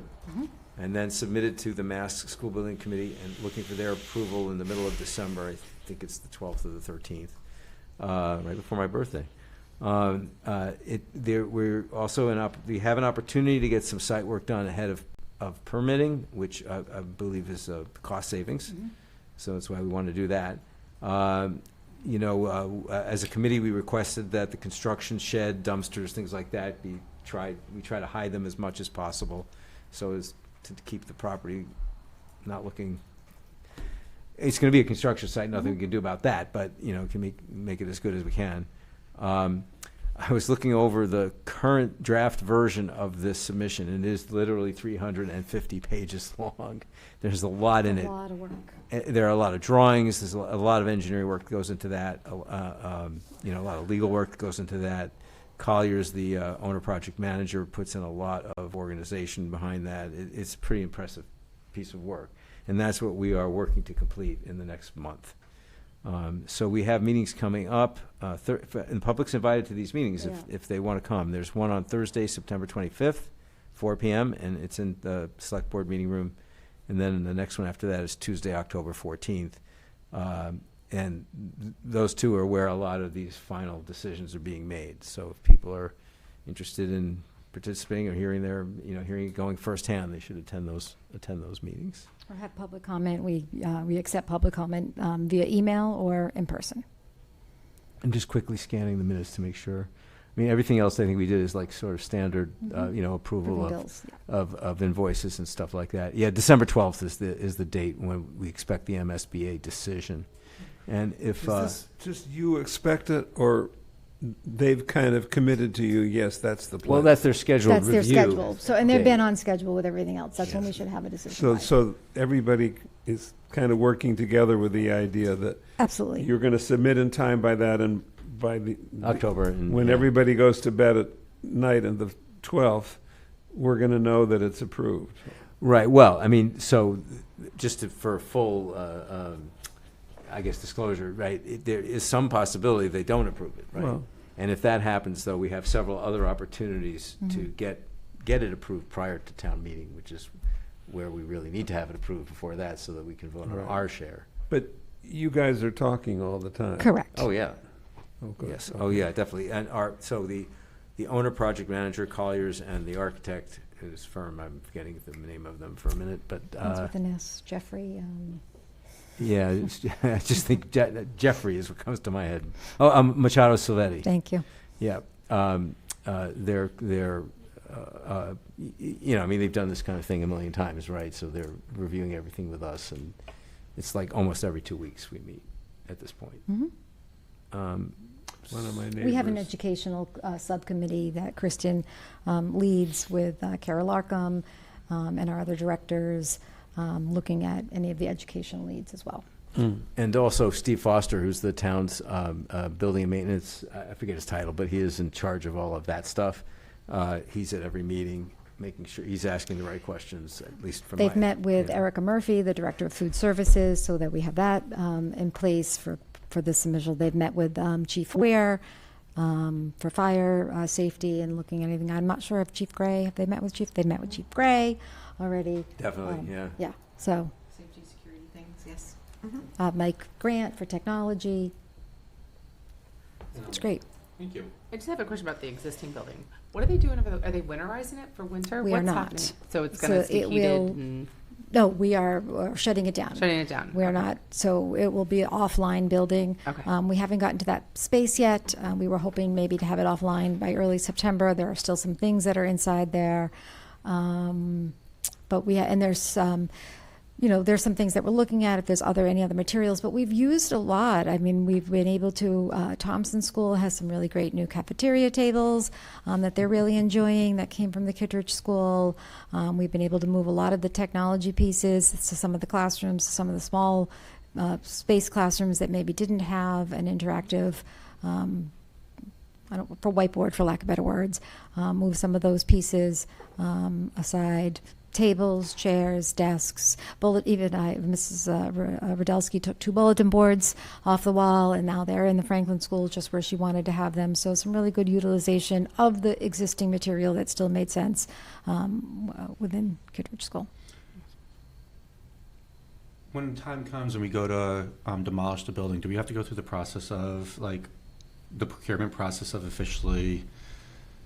Usually when you get rid of school materials, you have to then get approval of that stuff. But since you're going to tear the building down, does that assume that we've given approval Yes, of that? I have closed the building. I have closed the current building with Department of Education. Okay.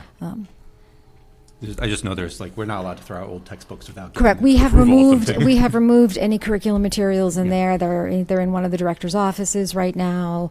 We've removed library books. We're storing some of them some of our libraries needed some books, and so we were able to put them into the places that they needed them. Other materials we're storing right now. Great. Thank you. You're welcome. Great question.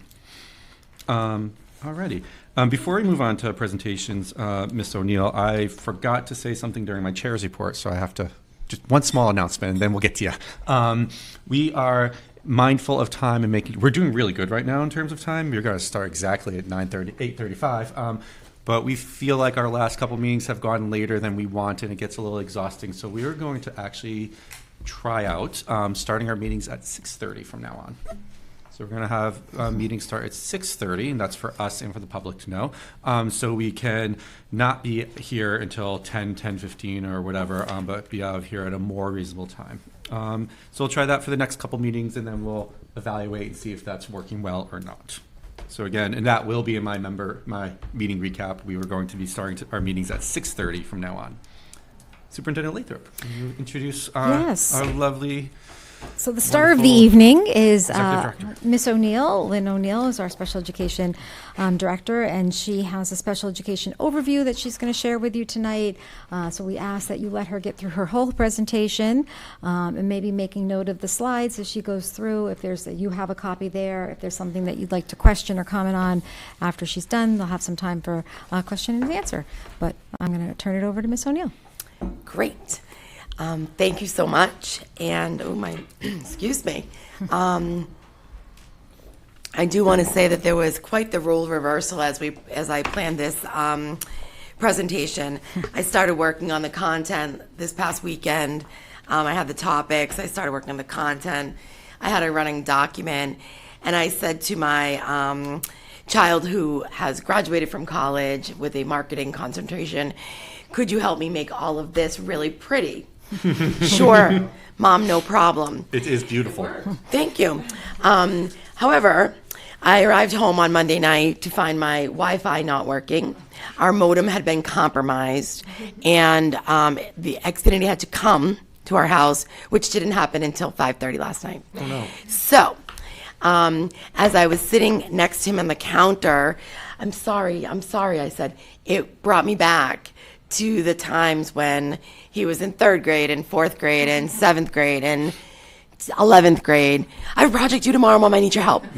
So it was an absolute role reversal. Was there a comment in those, like, we should have been working on this earlier to him that made to you? He's such a good person. He said to me, Mom, well, at least you have the content done. Because if we had to actually, like, create this with the content and the design, that would have been terrible. I said, right. So anyway, so keeping with the theme, as we open this school year, our leadership meetings at the beginning of the school year had the theme rooted in purpose and growing in practice. So keeping with that sort of, roots and plants and garden, I went really with the butterfly theme and thinking about the metamorphosis of all the things that we do.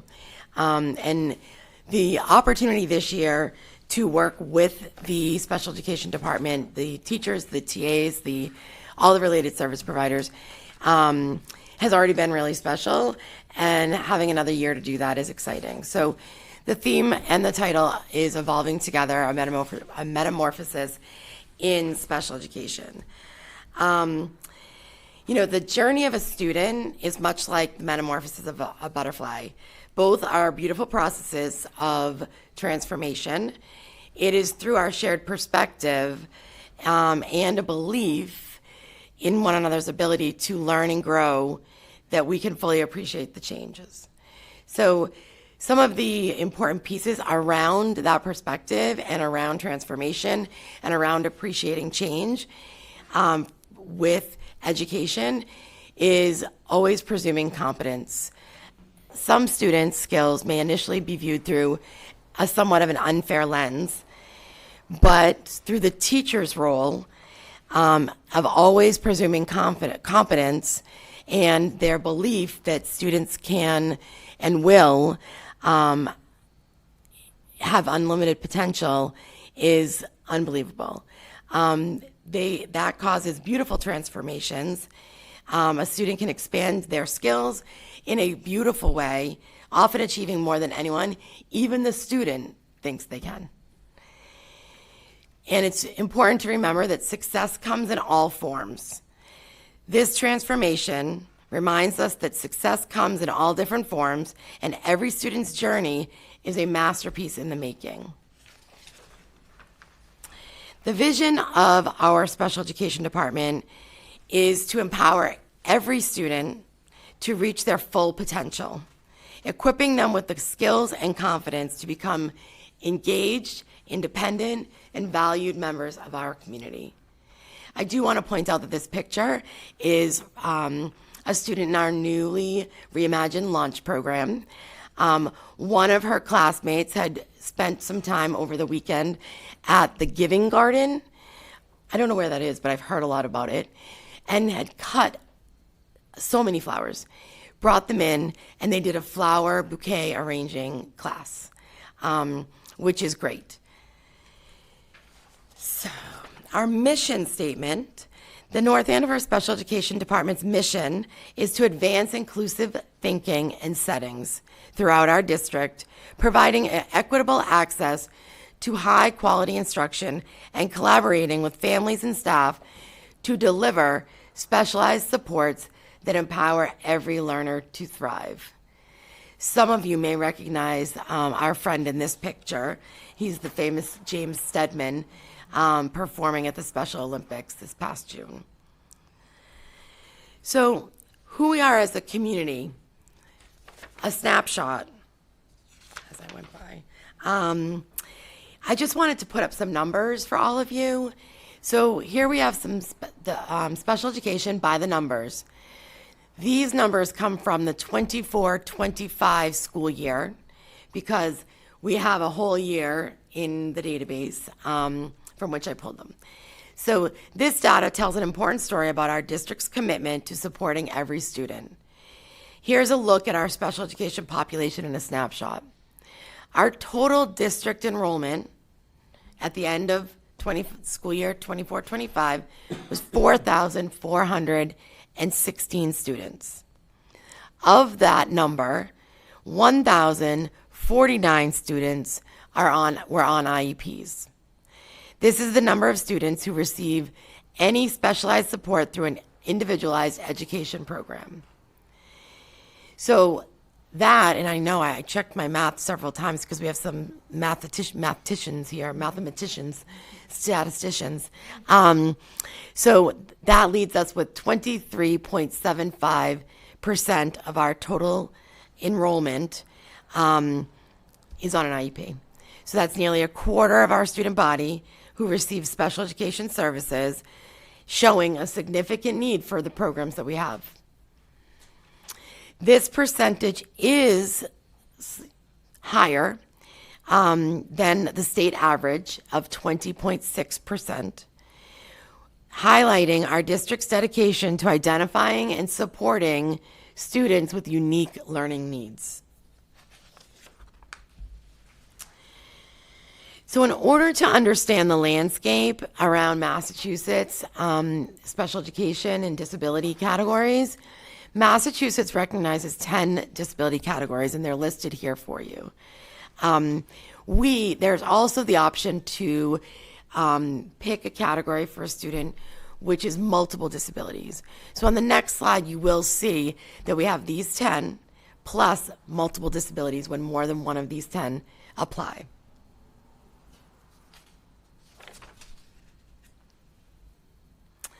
So our school year, 24-25 in numbers. The disability category is on the left. The total number of students who are categorized as those disability categories are in the middle, and that is the percentage of students who are from our special education total. So 15.25% of our special education population have a communication disability. 12.8% of our special education students are categorized under the health category. And then you can see as you go down, so autism 17.5, neurological 5.9, developmental delay 13.7. It's important to note developmental delay is only a category up to the student is 9 years old. Once the student is 9 years old and there's a reevaluation to determine whether or not the student continues to be eligible for special education, if that student is eligible, a new category needs to be chosen. So we have 1.14% of our special education population who fall into the intellectual disability category, 0.47% in sensory impairment, which is hard of hearing, deaf, visually impaired. 8.7 in the emotional category, 0.095 in the physical, it got upgraded to 10 up there. Okay. And my notes still say .095. I was like, oh. In the physical category. And 23% of our students in special education are in the specific learning disabilities category.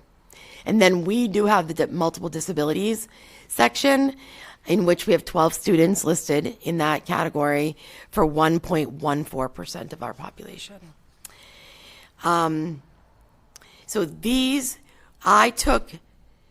is from ages 3 when they enroll in school through age 21. These are our numbers.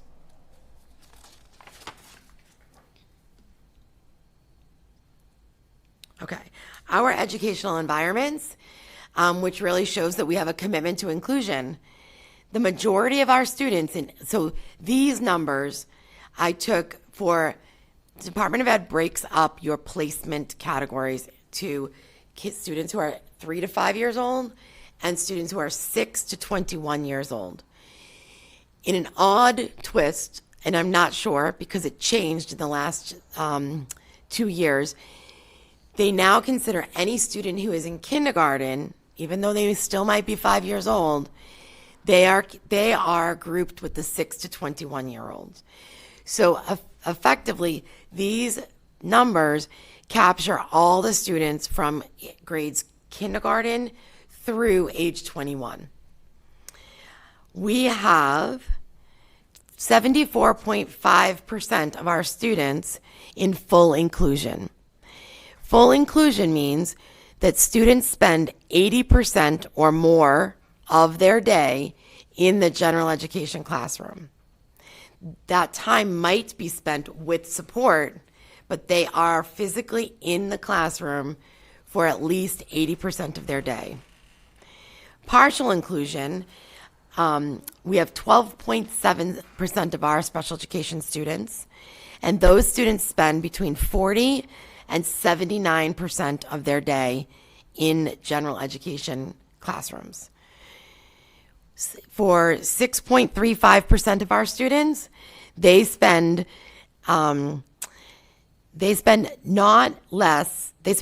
40% of their day in the general education classroom, and that category is called substantially separate. And we have 5.6% of our special education students placed in out-of-district placements. Okay, so our summer was busy and productive. This summer, we hosted our extended school year, which people in special ed call ESY. Our programming was a hive of activity, serving 94 program students across 4 school sites, and an additional 113 students for related services. And related services included tutoring for reading, writing, and or math. The programs were located at the ABCC, at Franklin, at Sargent, and at the middle school. So for the ABCC, Franklin, and Sargent, the students who participated in the classrooms there for programs were the students that were enrolled in those schools for the school year.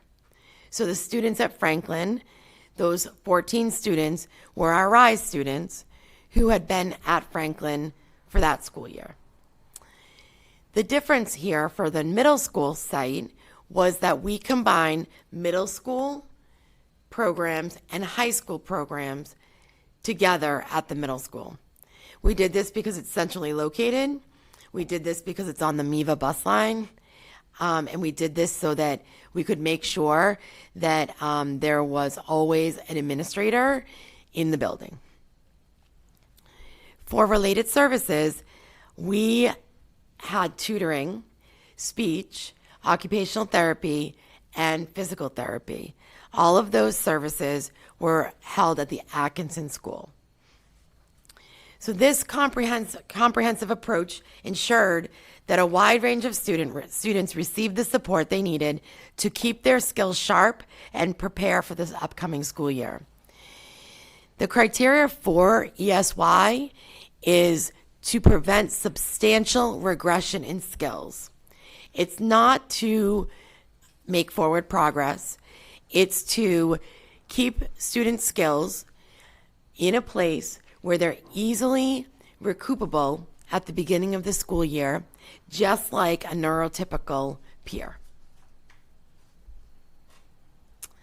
All right, Ready, Set, Grow for this school year's updates. So, cultivating excellence, our expanding educational programming. The district has thoughtfully reimagined some of our programs to meet the evolving needs of our students, addressing factors like program relocation and new research on best practices. Each change was the result of significant planning and a detailed approach to ensure that we were building a more effective and responsive special education system for our community. The first program that saw a new look was our 18 to 22 launch program. Now, I do want to tell you a funny story. So, Launch is our program that had been partnered with Andover and had been located in Andover since 2012. When we brought them back to North Andover, we needed a fresh new name. So the first order of business during ESY was for the group of young adults to understand what their programming was supposed to be, why they were there, and what were the key takeaways of the program, come up with words, phrases that were meaningful to all of those pieces, come up with names that could be acronyms, and they had a little mini lesson on acronyms and transition skills, and then go through a voting process. So the two names that really surfaced that they really liked were Launch, which stands for Learning, Achieving, Understanding, Navigating, and Creating Hope. And the other one was Next. Now, since we didn't choose that one, I've forgotten what that actually means. But when they had their top two, they put surveys out to their families and other, key stakeholders and allowed them to vote, and Launch was the winner. So I loved the whole process. I loved the learning around it, and I loved the name. And I love the name. So this program really is making sure that our students who are with us from 18 to 22 years old are ready to the degree that they can be independent, to be participating community members, and to be competitively employed. So we have another program that is seeing a new look. This program is called Aspire, and this is also an acronym, but I didn't get it from the high school in time to put it into the my presentation. So let me just tell you. So Aspire means always strive persistently in reaching excellence. This program is at the high school. This program is now one program where for the last few years it's been separated into two, a 9th grade and 10th grade program called Pre-Voc and an 11th, 12th grade program called Voc. Essentially their goals and their purposes were the same, but they were split up due to age. Our population was very small, so we have combined the programs. We've renamed it, and we've refocused it on the areas in which the key purpose, and I think it's the next slide, Kristen, around functional academics, activities of daily living, recreation and leisure, and vocational and community skills. Essentially, some, if not many, of these students will be transitioning to our launch program once they turn 18. So this program is designed to provide our students with the tools they need to lead fulfilling and independent lives as contributing community members.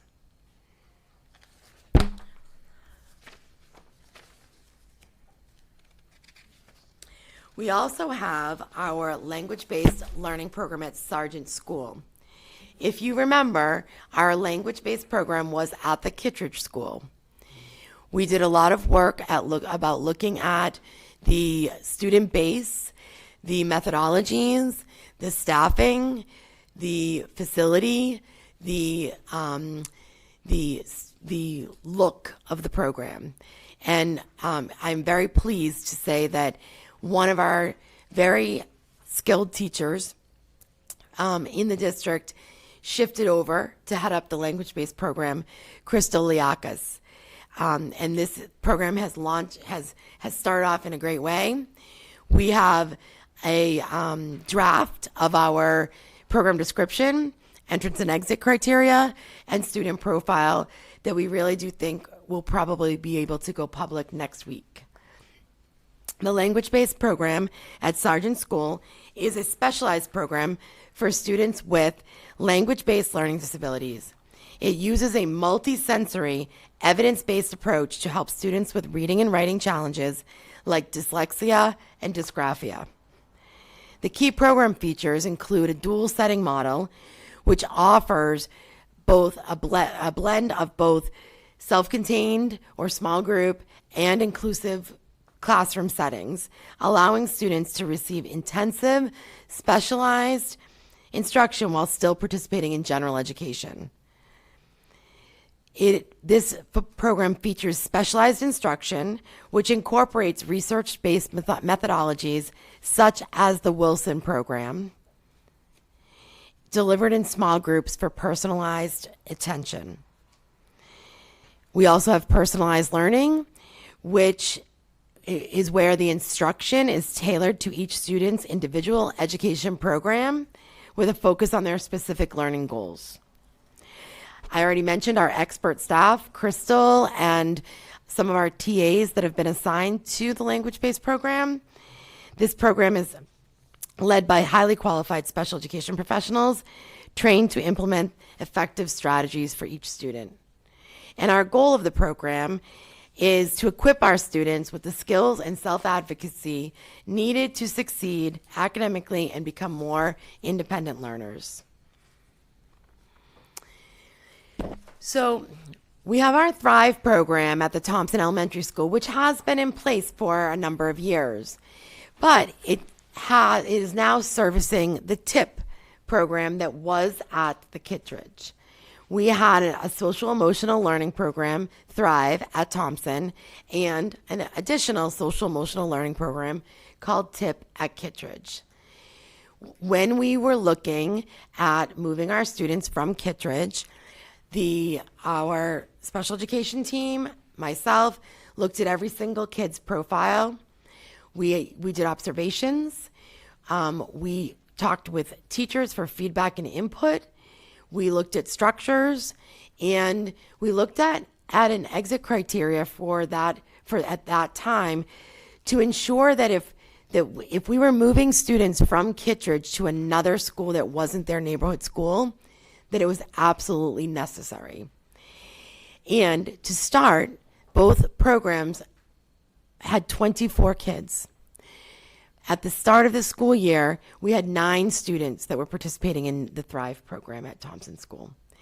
As a result of looking at all of the data, the records review, the observations, the teacher input, which was super exciting.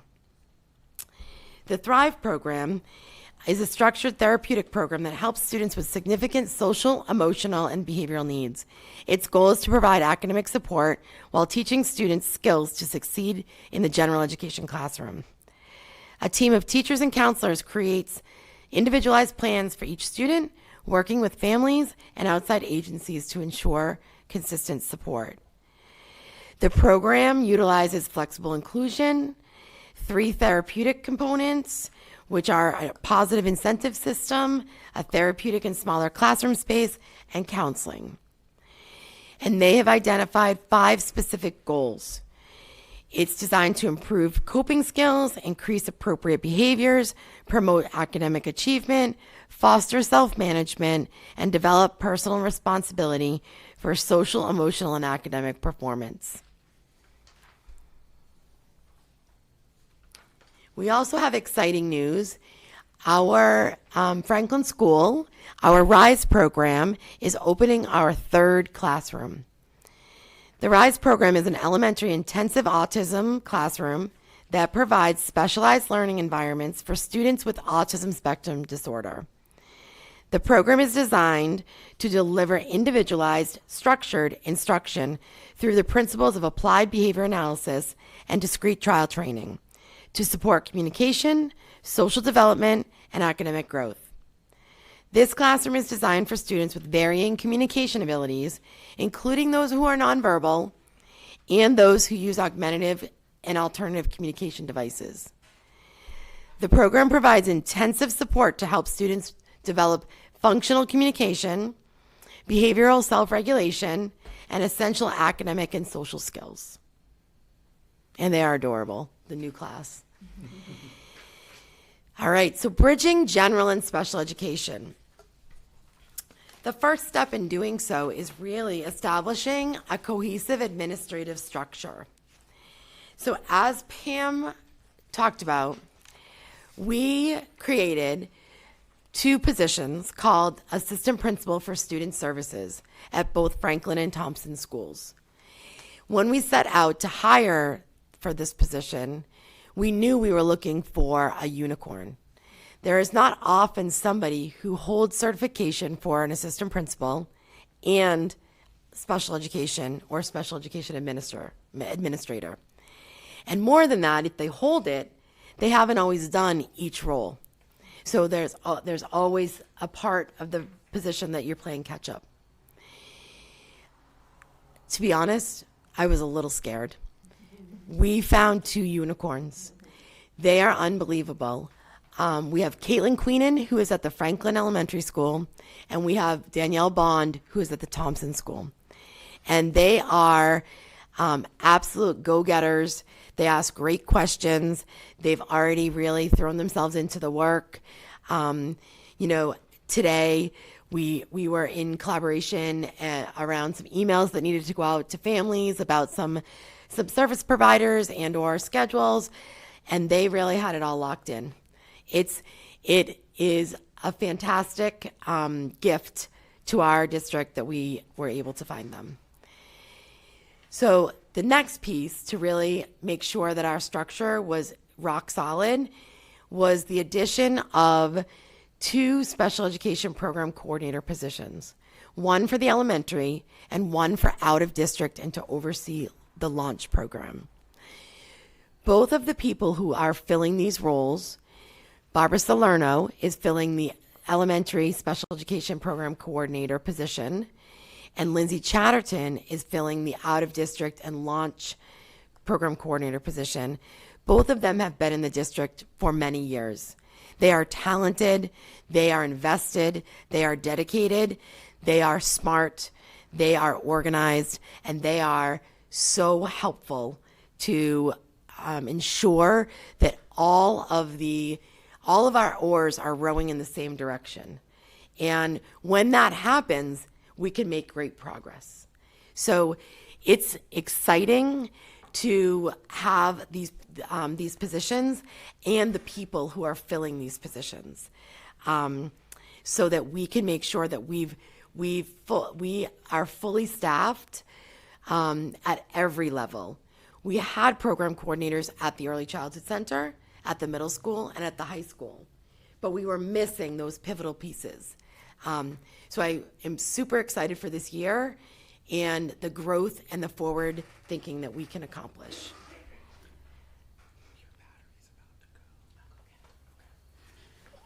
Okay, should I talk faster? No. I said to go get my phone. Okay. Okay. Planting the seeds of knowledge, our professional development initiatives. So as a couple of you know from our work with CPAC around our advisory committee to the school committee, we have been talking about the connection between general education and special education. And one of the pieces to really solidify that connection is the professional development. So this year, our professional development focuses on building a stronger connection between both parties. Our goal is to empower all staff to meet every student's needs and equip our educators with the skills to help students keep up with the grade level curriculum, no matter their learning environment. To do this, we have added back in two positions called facilitators of collaborative inquiry. I had to look that up because everybody here just calls them FCIs. So there are FCIs at every elementary building, multiple FCIs, managing and supporting general education at the grade levels. But some years ago, the special education FCIs and those positions sort of fell off. So listening to the group, thinking about our work through the ACE subcommittee, it was really important to put those positions back in place so that we're ensuring our special education teachers are part of the core curriculum planning team from the very beginning. This helps to seamlessly weave inclusive strategies into our everyday teaching. We also have to focus on high impact instruction. And we are collaborating with experts together, Kristen and myself, to bring in first-class professional development. We are working with the Hilford Literacy on Tier 2 instruction and with Landmark Outreach for school-based coaching. These partnerships will help us build a shared language and strategy for supporting students with language-based learning disabilities.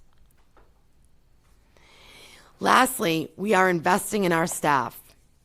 We're also providing our teachers and instructional assistants with the tools they need to succeed through a mix of in-person and asynchronous professional development. We are also providing opportunities for outside workshops for our special education teachers on methodologies like Linda Mood Bell's Seeing Stars and LIPS and the Wilson Reading System to truly hone our instructional skills. This commitment to continuous learning helps us build a more supportive and responsive educational community for all. So cultivating our shared purpose. We are making some commitments, and one of them is family engagement and communication commitment. This means that we are ensuring consistent and equitable application of compliance regulations across the board. This is a commitment to consistently and equitably apply all special education compliance regulations to build and maintain trust with families by demonstrating fairness, transparency, and a commitment to their child's legal rights. This action is the foundation upon which all other communication efforts are built. We are looking to reestablish community agency partnerships. These renewed relationships with local and state agencies will provide wraparound services and support, which will provide families a robust network of external resources for needs that extend beyond what the school can offer, such as after-school programs, counseling services, or therapy. I do want to explain a little bit more about this. In some of our students' journey to adulthood, their disabilities will be as present at 22, 23, 24, 25 as they are when they come in to see us at 3 years old. The school does and is responsible to do a lot, which is absolutely our pleasure.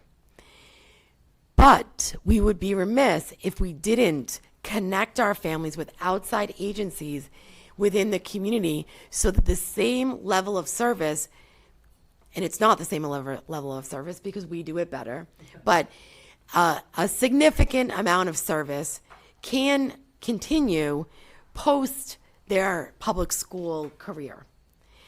That is something that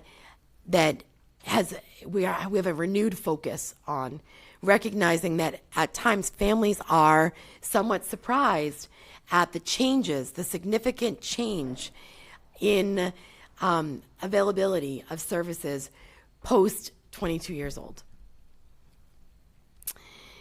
So we are also committed to hosting workshops and information sessions in partnership with CPAC. We want to create a series of planned events held in partnership with CPAC so that we can empower families with the knowledge about special education, the process, at-home strategies, available resources, so that we can foster a more informed and engaged community overall. So our path forward, our goals for special education for this year. We are looking to continue to grow and focus on growing our professional team. We are committed to ensuring the district has enough special education professionals to support the growing number of students who need services. This means actively recruiting and retaining top talent to meet our students' needs effectively. In exciting news, we have some really great new hires in special education that filled our vacancies. We have a new teacher at the ABECC for one of our RISE classrooms, and I'm probably going to butcher his last name, but Josh LaHero. I participated in the interviews. He's super talented. He's coming to us from Melmark. I met him in person today, and ABECC is really excited to have him on board. We have a new ETL that is splitting her time because she has a particular expertise in the area of our RISE classrooms, where she, in her past life, has been the ETL for those types of classrooms, as well as like the literacy specialist. So we wanted to capitalize on that so that all of our students have the opportunity to have high quality instruction around literacy. Her name is Erin Throw, and she's the ETL at ABCC and at Franklin for RISE. We have a new teacher, Laura Crossman. She is at the Franklin Elementary School. Laura and I have crossed paths through the interview sort of circuit across a couple different districts, and I was super excited to finally land her.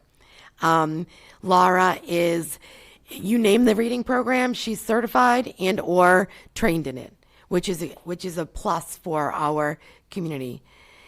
Our new speech language pathologist at the Franklin School who will focus on the RISE program.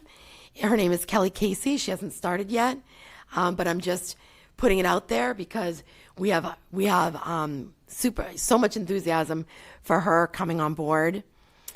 We have a new special education teacher, veteran staff person at the Atkinson School. Her name is Erin Mark. She has had a varied amount of experience and brings with her an inclusive culture and commitment to building that type of climate within the school buildings. We have a new special education teacher at Sargent. Her name is Kelly Doherty, and we were under such fierce competition to secure her that I actually haven't met her yet because I didn't participate in that interview. But I'm excited to meet her, and all feedback from Sargent has been really great so far. We have a new teacher at North Andover Middle School.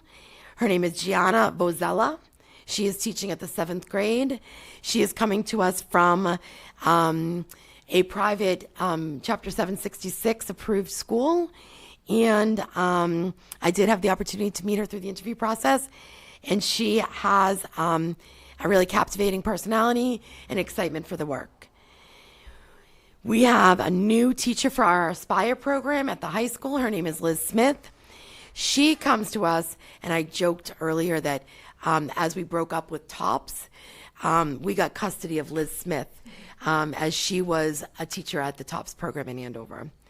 So our last but not least person that I feel like we are innovative, we are doing the right thing, is Karen Bellatate, and she is our transition specialist. She's already been hard at work really working as a first priority with the launch program, and then we'll fade back into the high school. She has already been invited to several high school IEP meetings, and so we said, oh, okay, they want her, which is great. We are also, one of our goals is investing in specialized expertise, committing to providing and securing up-to-date current training and professional learning on specialized curriculum, instruction, and methodologies. We will seek out and provide professional development opportunities that ensure our educators are equipped with the most effective research-based strategies to support all learners. Last but not least, a goal, data-driven decisions. We will use data to closely monitor student progress and inform instructional decisions, ensuring that our efforts are both effective and efficient. We will also continue our commitment to aligning special and general education practices to create a truly inclusive learning environment for every student. So I did just want to leave this slide up there for a minute with the title, Beyond the Obvious, the Metamorphosis of Learning. So ultimately, the educational journey is a beautiful metamorphosis, a process of transformation where every student's potential is recognized and celebrated. This belief enables remarkable growth, as a teacher must always presume competence and see past a student's initial limitations. This slide, the boy in this slide is named Victor Benvenata. He is 16 years old. He was born in Serbia and currently lives in Florida. Despite his challenges with verbal communication due to autism, he has developed an artistic talent which serves as a powerful testament to the truth that we need to see past our students' initial limitations. Victor's artistic talent is truly remarkable. He possesses an extraordinary ability to focus on intricate details and has an intuitive understanding of how colors interact. Born and raised in Serbia, his life shifted when his parents made the decision to move to the United States at the end of 2018. They call Florida home, and he continues to work on his art. His talent forces us to redefine what success looks like. His journey reminds us that success isn't a one-size-fits-all concept. It is not confined to academic scores or verbal proficiency. Rather, it comes in all forms, and every student's journey, with all its unique challenges and triumphs, is a masterpiece in the making. His achievements prove that when we look for potential instead of focusing on limitations, we find that the most profound and beautiful successes are often the most unexpected. This square with the butterfly is a painting that I bought off of Victor's site, which I happened to find by mistake on Facebook. You know, you get something that pops up that says your friend follows this. So I fact checked it to make sure I wasn't being scammed, and I did a little research.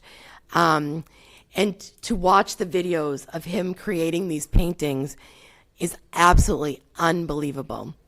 His website is Vichy's Art. It's VICHY ' art. And his prints are quite expensive. So I will tell you, when you look at a successful person and a successful entrepreneur, I can appreciate Victor. So if anybody wants to see that live and in person, it's in my office.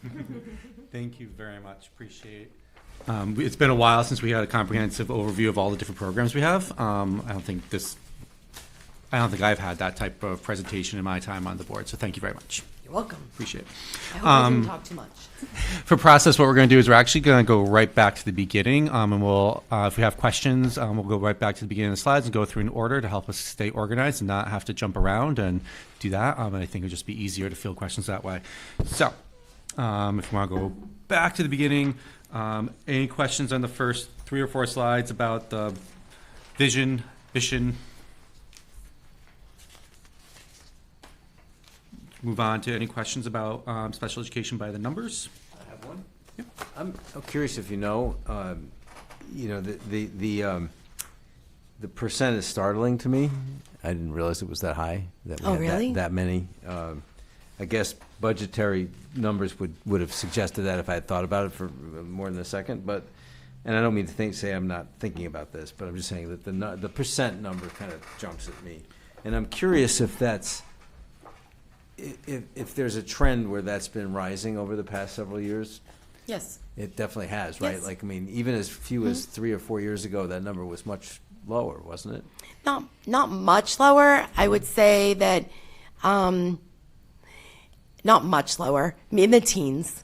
And I will tell you that my experience with districts that are more similar to North Andover, this is right on par with the percentage. Typically slightly above the state average. Okay. Would you then think that to build off of that, is this number, I mean, it's as accurate as it can be, but do you think some districts tend to True. qualify kids, some districts drastically underqualify? How close do you think we are to that sweet spot of like identifying the kids who need to be identified and not overqualifying? So Is this like, you think we're catching all the right kids to make sure that they're getting the supports that they need? I do think that we are, because when I was looking at the numbers, I was surprised by some of our numbers in some of the other categories, so that we didn't have a higher rate of autism, that we didn't have a higher rate of emotional impairment. So I was a bit surprised. I didn't dig into the 242 of specific learning disabilities, and the meetings that I have been present for, when it's an eligibility meeting, and for people who are not teachers, to be considered in the category of specific learning disability, there are multiple checks and balances that you have to go through to ensure that you are truly, with validity and legitimacy, finding a student disabled versus a student who may not come to school all the time, and so there are gaps in their learning, or who are students where English is a second language. There are checkpoints and forms that need to be filled out to ensure that we are not trending, making our students who English isn't their first language special education, so that we can get them more services.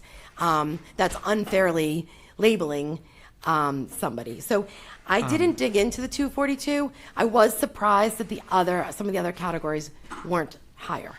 And with that, with specific learning disabilities, a child might have dyslexia.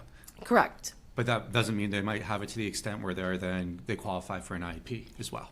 Correct. And then at some point they might no longer qualify for an IEP, even though they still have Correct. dyslexia, because those are very different things.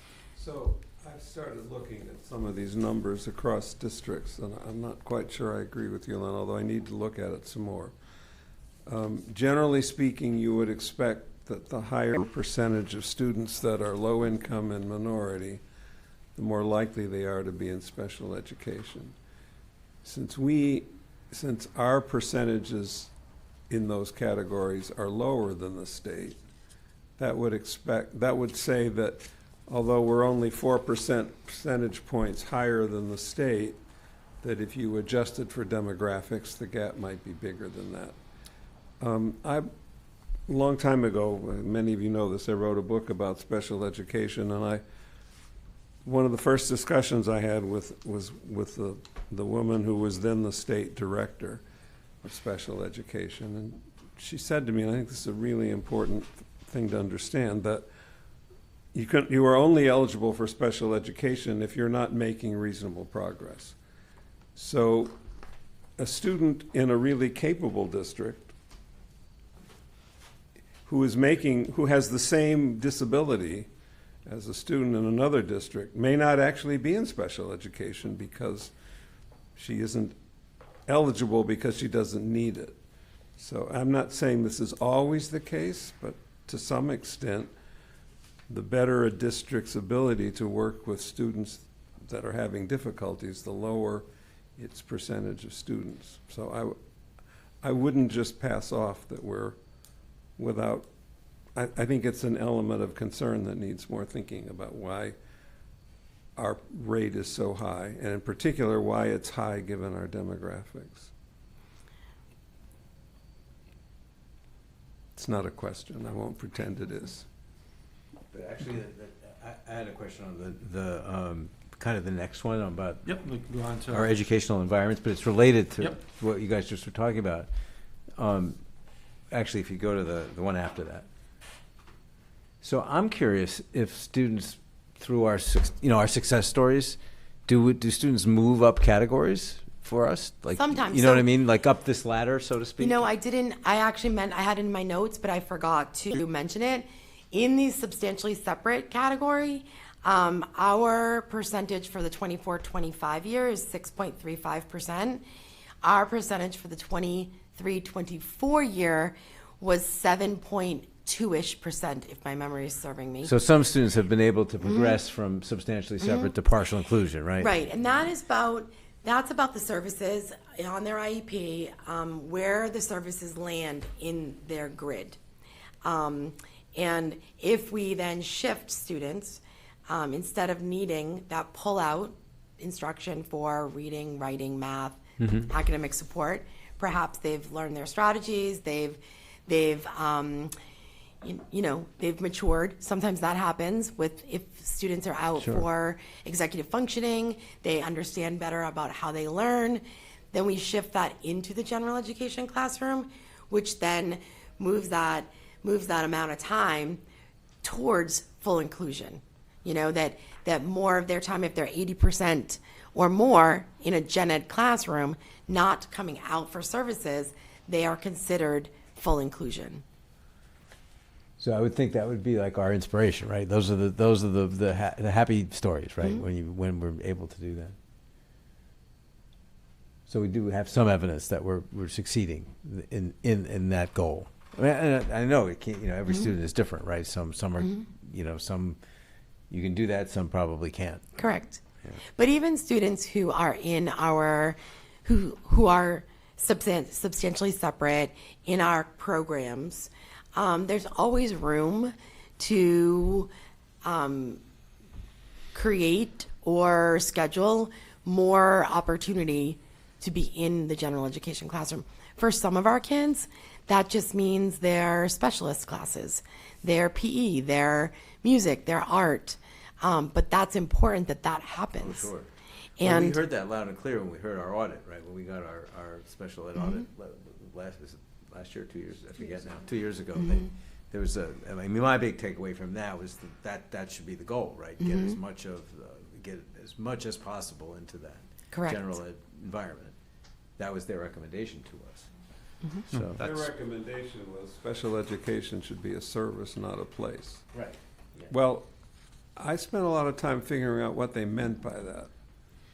But I think my interpretation, they're not here to defend themselves or explain, but is that, of course, there are kids whose problems are such that a classroom teacher alone can't meet them. And therefore, we need the kind of specialists that Lynn hires. The question then is, do they have to go somewhere else? Or can that help come inside the regular education classroom?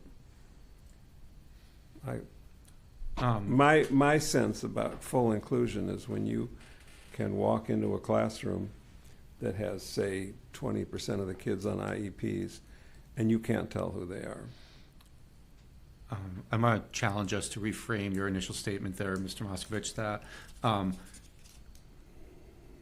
with the word problems, kids with specific learning profiles sometimes benefit in different environments. But I don't want to categorize kids who might be in a out-of-district or substantially separate or even a partial inclusion setting that they have problems. They have different learning needs. I'm happy to use your language. I think it's an important shift in terms of making sure that we are inclusive and equitable. And like the go-to is like when you're determined eligible for special education, to go to is full inclusion. You actually have to do a lot of work to justify not being in there. Like there is added steps for that to be the option. Not being what, Joe? The assumption by the state and by the team is that at the starting point is that once you qualify for special ed services, that it's going to be a full inclusion model. And if you want to then make a different choice to have partial inclusion or substantially separate, there's more work and more justification that needs to happen to allow that to happen. We always start, it's called the least restrictive environment. Yep. So we always start with the most minimal. And I do understand that sometimes this is hard to hear for families because families think that, we've identified a challenge, we need help with it. So why not give all of the help we can so that we can move on from this? But the regulations say, and we are required to start with the least restrictive environment, which means that we give the most minimal services so that students can make progress. So we start there, and if we don't see the progress, we add more, and then we add more. And I do recognize that sometimes that can feel like dragging your feet or stalling the process, but it's just, it really is providing the validity to the process. But if you've worked out the way that regular general education classrooms work, so there's a fair amount of independent work, you can have very large amounts of extra help given to a student while she's sitting in a regular education classroom. Mm-hmm. Because when other students are engaging with each other, she can be with three other students and a teacher, a special ed teacher getting support. So- I don't think the amount of support is necessarily varies directly with how much inclusion there is. I guess that's what I'm I saying. just want to jump in, and I'm just going to sort of jump in a minute, even though I said go page to page. I want to remind you to think about the things that Lynn talked about in terms of what are the goals this year for special education, what are some of the things that are happening in terms of the professionals that we're bringing in, the professional development. So this is where we are currently, and I think it's important, as the chair said, in terms of the committee having an understanding of what our programs look like, and understanding of the work that Lynn has done. Just a reminder that Lynn joined the district last year, really spent the year doing a lot of evaluation of all of our programs and all of our students. So I don't disagree with some of the statements in terms of our high percentage of special education. When I interviewed for the position of assistant superintendent for teaching and learning, it's one of the things I brought up in my own interview because at the time North Andover was very close to either being above the state average or similar to the state average. And I think it's something that we want to continue to look at. But I just want to remind you that I think that through this presentation tonight, what we hope to show you is that there's lots of things in place to start to look at that. I think what Lynn has seen in the year that she's been here and working with the individuals is that that the students that we're putting on IEPs, it's clear that they need the support that they have. It doesn't mean that they might not have if we had we're also coupled with the work that Kristen's doing through teaching and learning, through our Tier 1 interventions and our Tier 2 interventions. So I guess I'm going to caution us to not sort of get in the weeds about sort of what full inclusion looks like and what that support may look in the classroom, because I want to remind you that we have a lot of Tier 1 interventions that we've put in place. Lynn has put a really inclusive plan with working with Landmark, with working with Hill for Literacy, with getting our, we've heard from parents that our teachers don't have the training in some of those programs like LIPS or Wilson, or in Gillingham that they want to see, and that's all in the works for this year. So that seems like a good approach. There's no in my view, maybe we may or may not agree, that there's no reason Tier 1 interventions couldn't actually, or shouldn't actually sometimes be done by special education teachers, right?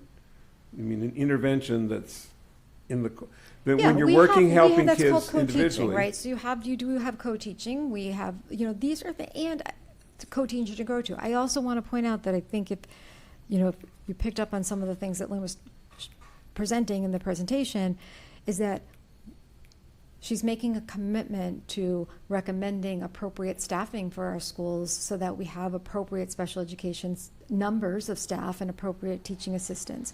This speaks to what we are going to have to wrestle with when it comes time to budget season and what we need. I think that many of our special education teachers can tell you that they have had large caseloads. And we are trying to reduce that. And in some of the hires that she mentioned, bringing in that expertise. I can speak to Caitlin Queenan, who has an expertise in reading and helping children succeed in reading and early literacy. Danielle Bond has had extensive experience in special education, both through leading team chair meetings, but then also being a very hands-on practical special education teacher. So yeah, I don't disagree with you, but I don't know that tonight's presentation is about solving the problem as much as it is about hearing who we are, what we're building, and where we hope to grow. Thank you. Going back, any questions about the extended school year programs? I had a question about launch. Can you tell us, and you've to review a program a year is a lot, and considering you did launch, Aspire, Rise, TIPS. Sorry, question, but yeah. I may have missed I misunderstood what you said. I was just going to ask quickly about the summer, because I think you're already past that. So in the summer, did people opt into that?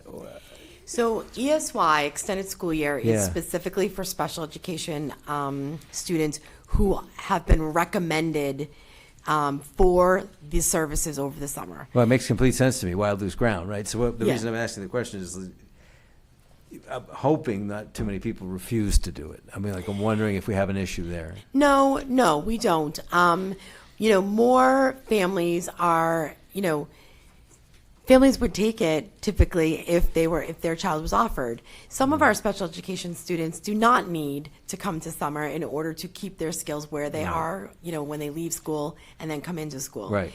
The students who Really benefit from this, have need ESY for the most part take it.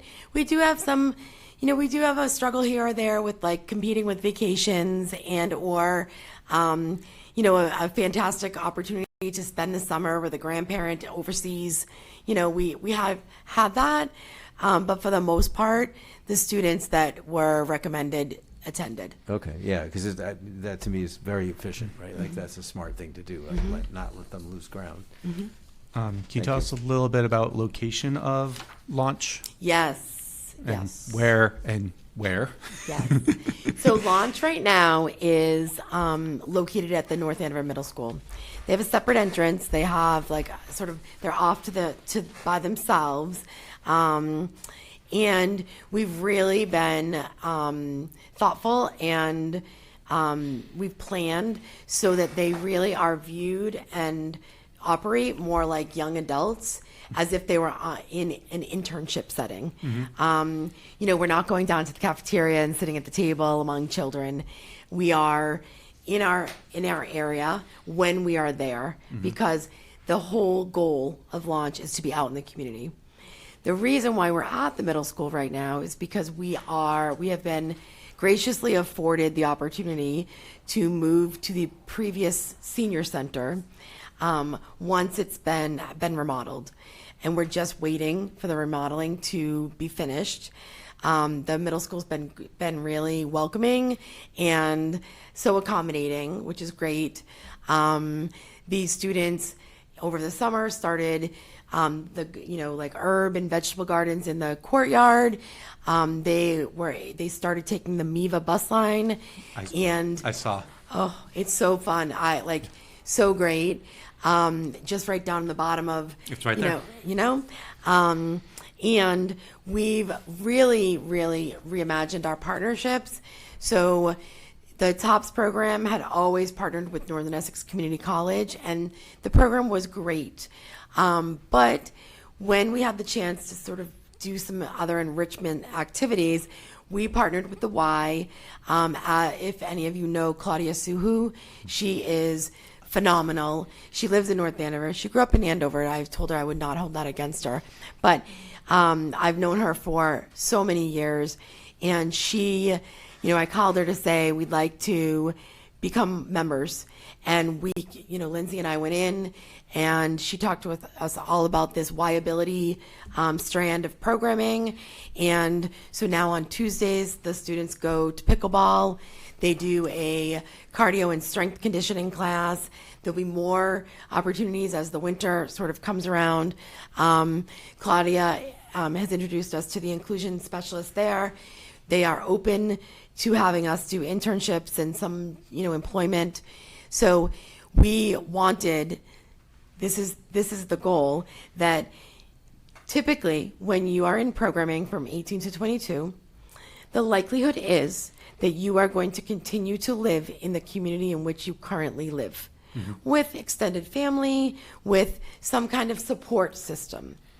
So we need to, as those community connections and agencies, we need to build spaces where we've taught you how to access community resources, community clubs, community activities that will be appropriate from now Forever. till the end of time.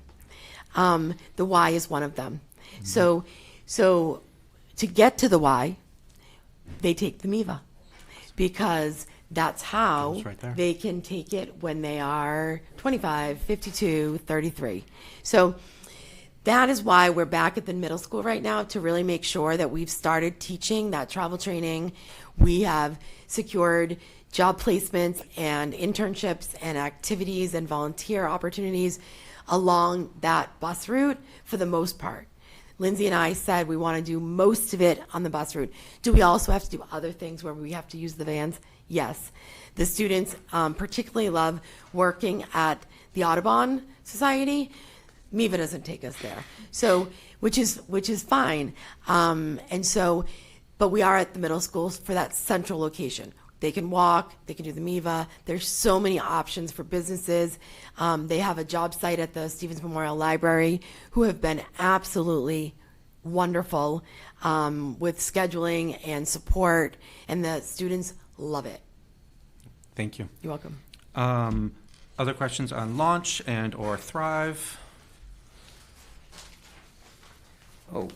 Yeah, I was a little confused when you were describing the Thrive. So the kids that were, maybe just try again. I just couldn't follow it. So Okay. the kids that were at Kittredge, what happened to them is basically my question. So we had two programs, Right. and they essentially, at some time in history, what I understand is that perhaps they were different models and or served slightly different populations of students who had some social emotional learning challenges. But when I arrived, there was no difference. Essentially, they were both inclusive models, supporting students in the general education classroom, but there was space, strategies, a counselor associated, and cool down spaces if and when students need to process through their dysregulation. So I already was doing a little audit of these two programs before Kittredge closing came on the scene. Once Kittredge was closing, we looked to say, all right, at this point, over the two programs, with those grade levels last year, we had 24 students. So let's take a deep look at, if Kittredge kids have to move, do they all have to move to Thompson, which is where the program would then, the only program would be located. And in fact, lots of them had gained, really, to your point, where we moved from substantially separate to full inclusion, and you have gained enough skills that you don't need the restrictiveness of that program anymore. We took the opportunity to meet with families, look at all of the documentation, interview and get feedback, input from teachers, do observations to see if students truly needed to be in a program. And many of them didn't. Didn't. Oh, so that's why the total program of the two Yep. shrunk to 9. Yep. That was the number that you, okay, now I get it. So you took And a then good we look had at some- of the 24. The 24 became 9. A couple of those 9 may have come from Kittredge. And but a couple whatever. of them went up to the middle school now. So, I mean, a couple things happened, but I was worried about all, that large number of students. But it's actually, it worked out really well. Okay. Could I follow up on that? That sounds very promising, because the language as a special program suggests it's separate. But you're saying that, no, that it isn't separate, that it is integrated. So can you just explain more how it's integrated? Like if you start like you need help from the Thrive program, but you're mostly integrated, how does that work? So, our social emotional programs have key components built in. So in the morning, there's a check-in. So those students may, if they need it, because some of them don't always need it at baseline, they come in, they check in with the Thrive teacher and the counselor. They set their goals for the day. They talk about their behavior tracking sheet, whatever that is. And, people are in good space. They go off to their regular homeroom. So what are they missing in the regular? Is that when the regular classroom does sort of introductory? So some of them come in before because that makes just sense. to set the day. That's great. Some Yeah. of them then, there are often times during the day that through behavior tracking, observation, data sheets, we've noticed there's an uptick in dysregulation of students. So, the morning, sometimes the transition coming in is difficult. So some kids, check in prior to the school day. Some kids might check in at the start of the school day to make sure they've checked in, they're transitioning into a quieter space, less people, and they really set the tone for the day. They might miss morning meeting. They might miss like their warm-up work as the teacher's getting ready, but it's quick. So therefore they can, and the routine is established. So therefore they understand the expectations. They come in, they do what they need to do, and they go back to class. So it sounds like, which makes a lot of sense, that mostly you're trying to work it out that they don't actually miss the reading block or the math block. No. That's Students great. do not miss those unless No, there's I been a understand. trigger for some dysregulation and they need to come out, or separately from their social emotional learning needs, there's an actual academic learning need that may have them need to come out of the classroom for extra academic work around reading, writing, or math. Thank you. So. Any questions about the RISE program in the third classroom? Any question? We skipped language-based at some point. Ooh. How many? I'm sorry. I skipped over that one. How big is our language-based program at Sargent? Oh, so the language-based program came from Kittredge. Right. I believe that we moved 7 students over from Kittredge. Since arriving at Sargent, we have had several parent referrals, and we are working through that process. I think one thing I was noticing is that for a specific, and this is for the RISE program too, but it's like those programs are for some students who have specific learning disabilities in reading and language-based stuff. RISE is for some students who are on the autism spectrum disorder who might need that extra support. But there are students With general- autism that in are our fully general included. class that are all Correct. included as well. And there are some students with autism that are not special ed. Yep. Any questions about new hires and structures? Can you clarify? And anything about? Sorry, come on. just go back to language base. So there's 7 students. I believe there were 7 Okay. students that were, Okay. hold on. That just seems to be, is there more demand than for 7? Because just anecdotally, some of the feedback or kind of emails from parents, I'm just kind of calling back to the past year, like talking about programs for students with dyslexia seem to be in high demand, and I'll be honest, it's more, obviously, I don't have the numbers like you do, it's more just kind of anecdotal emails gotten over the past couple of years. Just wondering, do you think, is 7 kind of the right number for what we need to be servicing? 6, 7. Oh, I was good. 7. 7. For sure. So to Joe's point, we have students that have dyslexia and would be considered a language-based learner that are not, throughout the course of sort of language-based at the Kittredge, they didn't opt in, or the staff their team didn't feel like they needed that restrictive programming. And so those students may just have a reading pullout as a reading tutorial. So, but what we were finding, and the Kittredge program was an integrated program. And so it didn't provide the option for substantially separate classrooms. In the reimagination of the language-based program, we do have the opportunity for substantially separate classrooms, classes, not rooms, because we have one teacher, so classes. And we also have students who are continuing in the integrated inclusive model, who still get their, reading pullout and or other language-based approaches, strategies, and practices. The teachers that are the general education teachers at Sargent, who have the language-based students in their classrooms, are the teachers for 3rd grade is Angela Gannon, she was at the Kittredge, and 4th grade is Kim Horton, she was at the Kittredge. They are dual certified in general education and special education, and we have TAs that have specific training around language-based practices that are assigned to those classrooms. And we have the teacher, Crystal Liakos, who is the language-based special educator. And her schedule, sometimes she's pushing in a little bit. Other times she's pulling out to do reading, writing, sort of more complex language activities.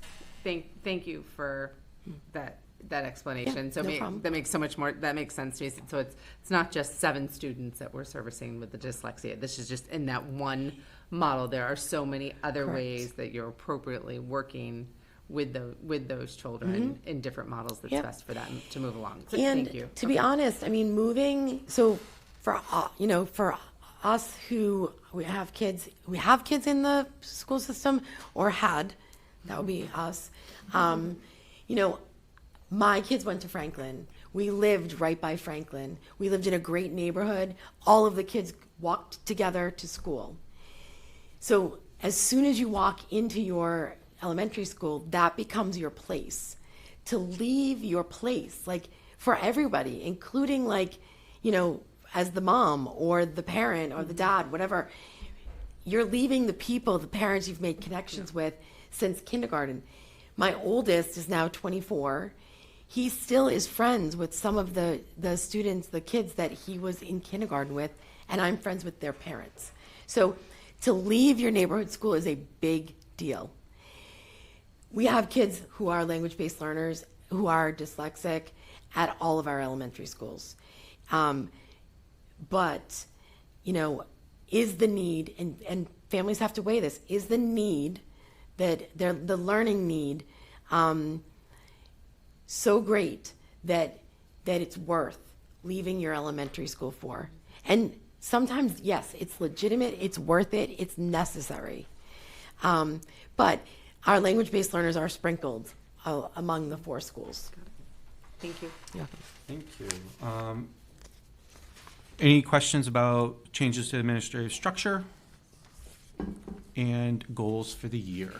Which not a question, a comment. I like them. Thank you. I'm just curious if we could sometimes find ways to celebrate the successes. I happen to know one former student who's now probably, I'm going to guess, around my son's age, so he'd be 30 now, who went through something like this here in North Andover.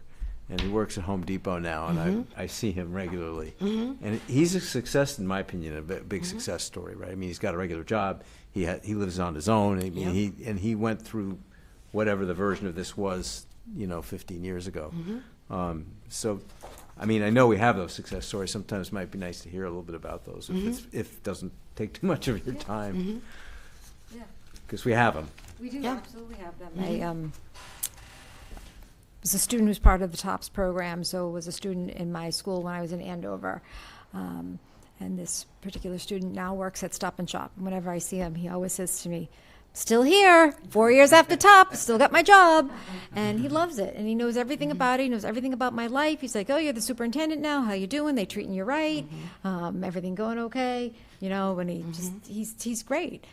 But One yeah. example will say when he sees me, "Hey, Coach Brown," it's very rewarding. But he obviously benefited from that Yeah, kind of attention. I think all successes need to be celebrated. One of the things that Lynn talked about in her presentation was transparency in terms of communication, talking about doing a special education newsletter to give some of the information and share some of those success stories as well.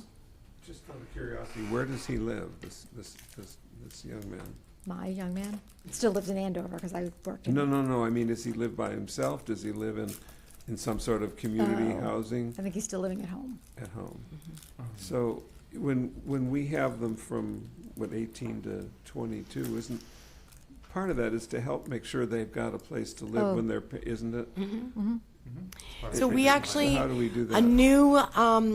a new piece, well, an added piece. So Northeast Independent Living has been involved with the TOPS program in Andover for several years. And there are two parts to Northeast Independent Living, and TOPS had used one part. We are now employing both parts.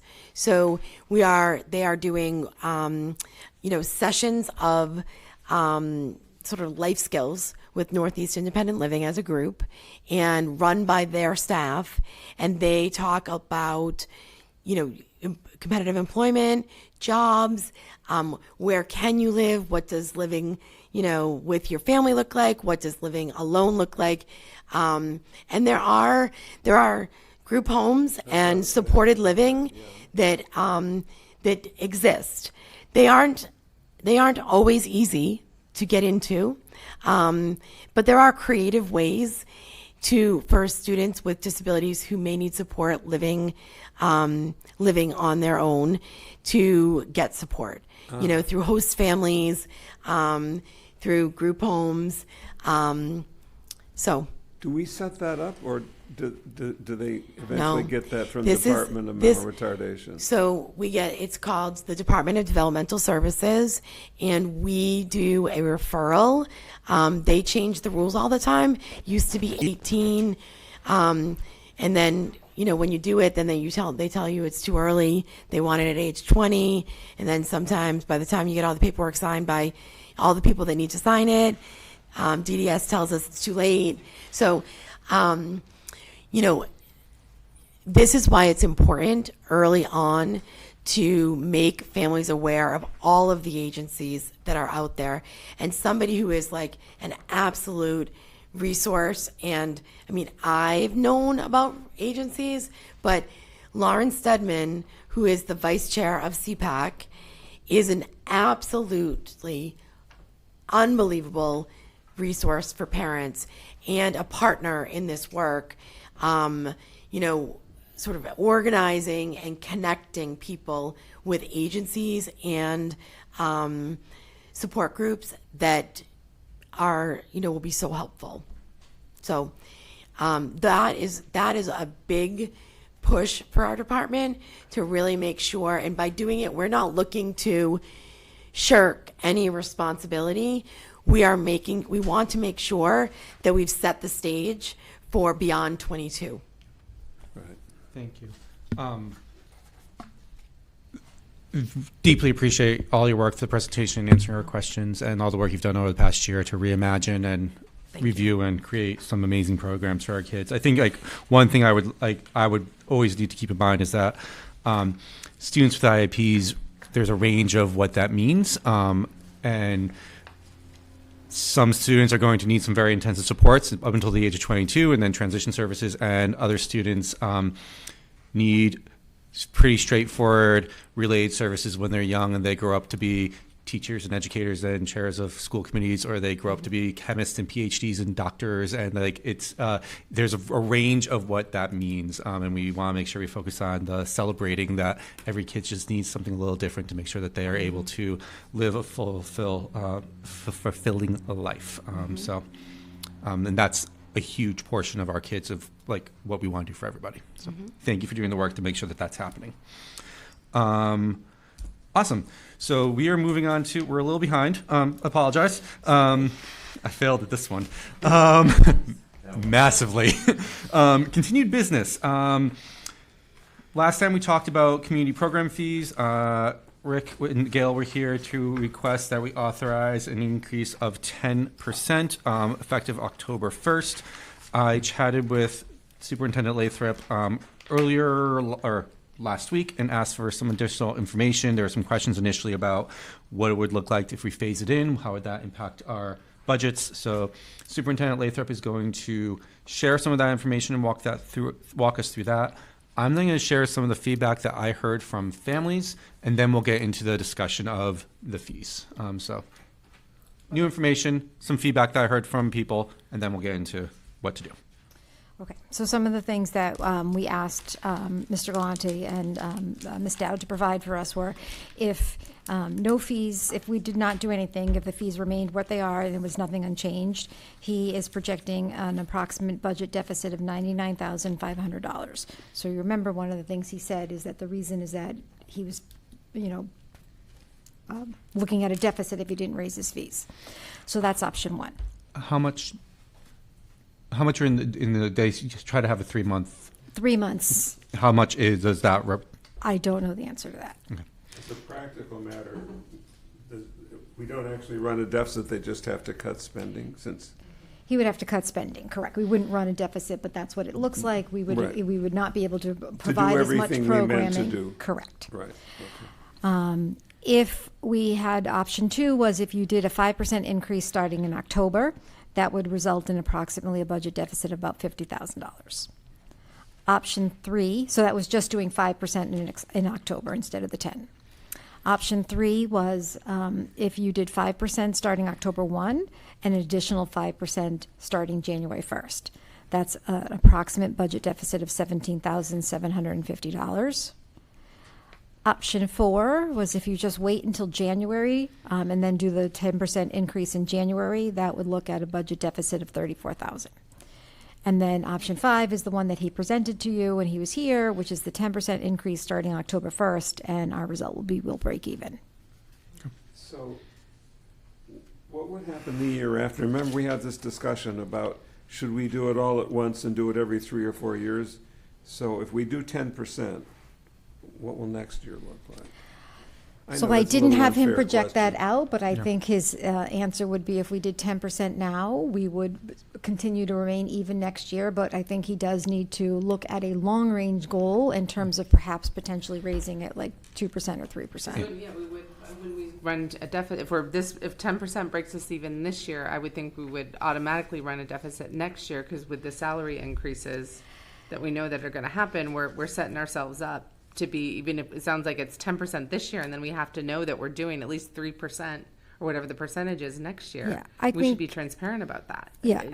And I think, his goal would be to look at his programming again and see, as you said, Mr. Moskovich, he basically can control this in terms of what you offer, right, and what we're able to provide in the staff that we bring in. So I think, one of the things he said is perhaps, a little less field trips because that's busing. So I don't believe that he was recommending an increase of 10% this year and something else the next year. But I do believe he was saying 10% will hold us for maybe a year or two, and then we have to have an incremental step. And some of the 10%, some of it was a capital investment in new equipment that would have some long term, and that was a significant amount. There's not a lot of, the community program is fantastic. I think I spoke about it's fantastic, but not a lot of bells and whistles. Like, just looking as a parent, kind of looking in, like, it's fantastic and it's exactly what I want. right? But it's not one of those programs I Not look super at fancy. and go, there's not a lot to chop there, I don't think. Yeah. So I think this is one of those, we need to make sure what we're setting ourselves up for too in terms of the following year. Thank you, Superintendent Lathrop, and to Mr. Gallant and Gail for getting us that information. I think that helps us. Feedback I got, heard from people. One, it is a large increase for families, especially if they have more than one kid. So it's not, I forget what the numbers were. $50 a month. It's Doing all the. It's not $50 for some families, but it is $100. That's an additional $1,300, $1,200 a month. That is a year. That matters. Some advocated for can we look at phasing it in terms of some October, some in January, or just waiting until January. Some I did hear from some people that they wanted we should maybe look at increasing for free and reduced lunch. People that qualify for free and reduced. Remember, if you qualify for free and reduced lunch, those who qualify for free lunch don't pay tuition for the program, and those who qualify for reduced lunch pay 50%. And there were some suggestions that we should look at that as well. So that's the feedback that I heard from the community. That's what I heard. That is without judgment, just presenting. Yeah, so I got a similar email. I had only had one. I heard from one community member. How many people did you hear from? I'm just trying to get quantity of people who spoke up. 4 or 5. Like 4 or 5. Okay. Did you guys have? I heard from one. From one. Okay.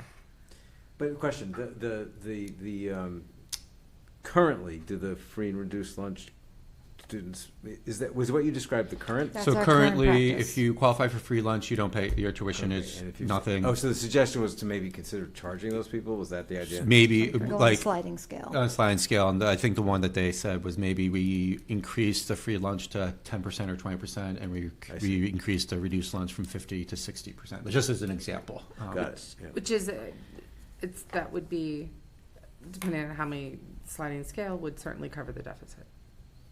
Some sliding scale of that. So just to put it out there, no judgment, no comment, but changing that structure could cover a good portion of the deficit. Well, are there enough people in that category to make a difference? I don't know. There's from what the letter, there this year, there's We have 128 families. Oh, okay. Assuming, and this is where we don't know enough about that, like how much are free, how much are reduced. But just quick math, like I know it's $500 a month if you do the full thing. Who knows if they are or not? But that's a good chunk of change, right? Even just monthly, you do 128 times 500, it's $64,000. Yeah, per but if month. you did, if they're I don't paying know. half, yeah. Yeah, but yeah, Yeah. so there's something there just to put it out as family, because that was the feedback the one piece of feedback I got was to take a look at that. That would bother me. It would bother me too. I didn't feel Bothers like me. you're the most vulnerable population is then the one literally paying for the program to, that just, it doesn't feel right to me. It doesn't, none of this feels right.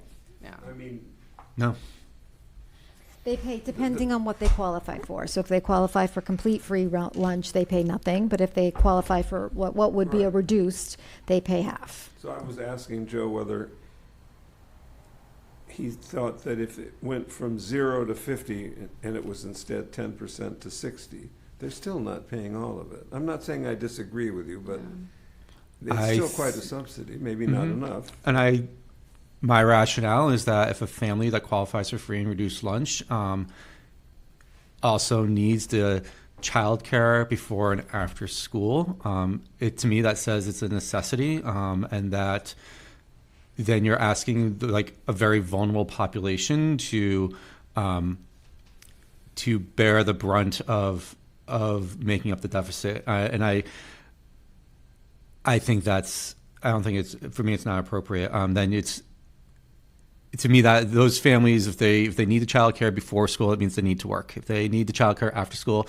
it means they need to work. And then we're taking it doesn't feel right. I don't necessarily disagree with you, but we're not asking you. I would have thought that if there are people that need subsidizing, and I agree with you that there's a compelling case to make for that, maybe it should go to the taxpayers as opposed to the parents who can afford that, right? Because we're not asking the general public to pay for this. We're asking the other parents who sign up for it to pay for it.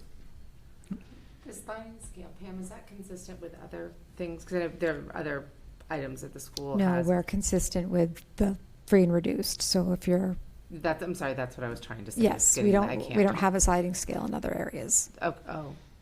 So what is it? Because I know with other things we've talked about, like field trips or things like that. I If a believe student qualifies for free or lunch, what reduced, happens with their there's- what athletic happens program that- fees? Yeah, I've got, sorry. My understanding is that it's free if they qualify. Okay. So for other areas. We so this follow the is- same protocol that Mr. Gallant follows Okay, here. so this is consistent with what We're we do doing in other district-wide. areas. All For right, so example, that, athletic fees is the same thing? Correct. Yeah. okay, so that, I mean, then that's what we do in other places, so that makes more. And this is where we all have our own vote, but I would not support, I would vote no against anything that would change that particular.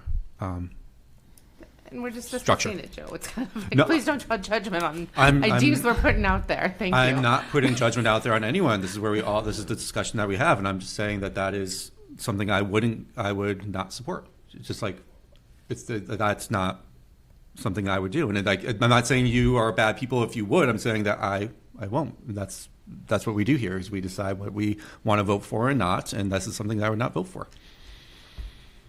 So, I don't know, my intuition when I look at this is to say, I'm empathetic with those who especially when I look at this chart, a 10% bump for some people, it's going to be really, really hard. So, That is true. my eyes go to option 3 because of that, right? It gets us close. He has to tighten his belt a little bit on some of his program, or maybe eliminate one program or something like that. Maybe, look, that's what we're at this year, right, with everything we do, right? We're not able to provide everything we wanted to because we have a $69.2 million budget, not the 70, whatever the one that was level services. So everybody's to use a terrible vernacular from the financial industry, everyone's taking a haircut, right? So I think a small haircut, for lack of a better way to describe it here, is okay. It's just me, my opinion. So my eyes go to the, hey, we got to do something. We don't want him to eliminate $99,000, or I don't want him to eliminate $99,500 worth of programming. But I think I can stand him eliminating $17,750. And I would think that would at least give families some time to adjust, right? That's where I'm at. Is there any way that you could charge a different rate for the second child than the first child? There might be a There 10% might be, discount. and the reality there is is a you can do 10% whatever you discount. want, in terms of, setting that. I do think there is a 10%. Is I think in here? there was when my kiddos were there. I only have one, so I don't pay too much attention, but I think there is. I think there's a 10% discount for the second kid already. Oh, Yeah. that okay. exists.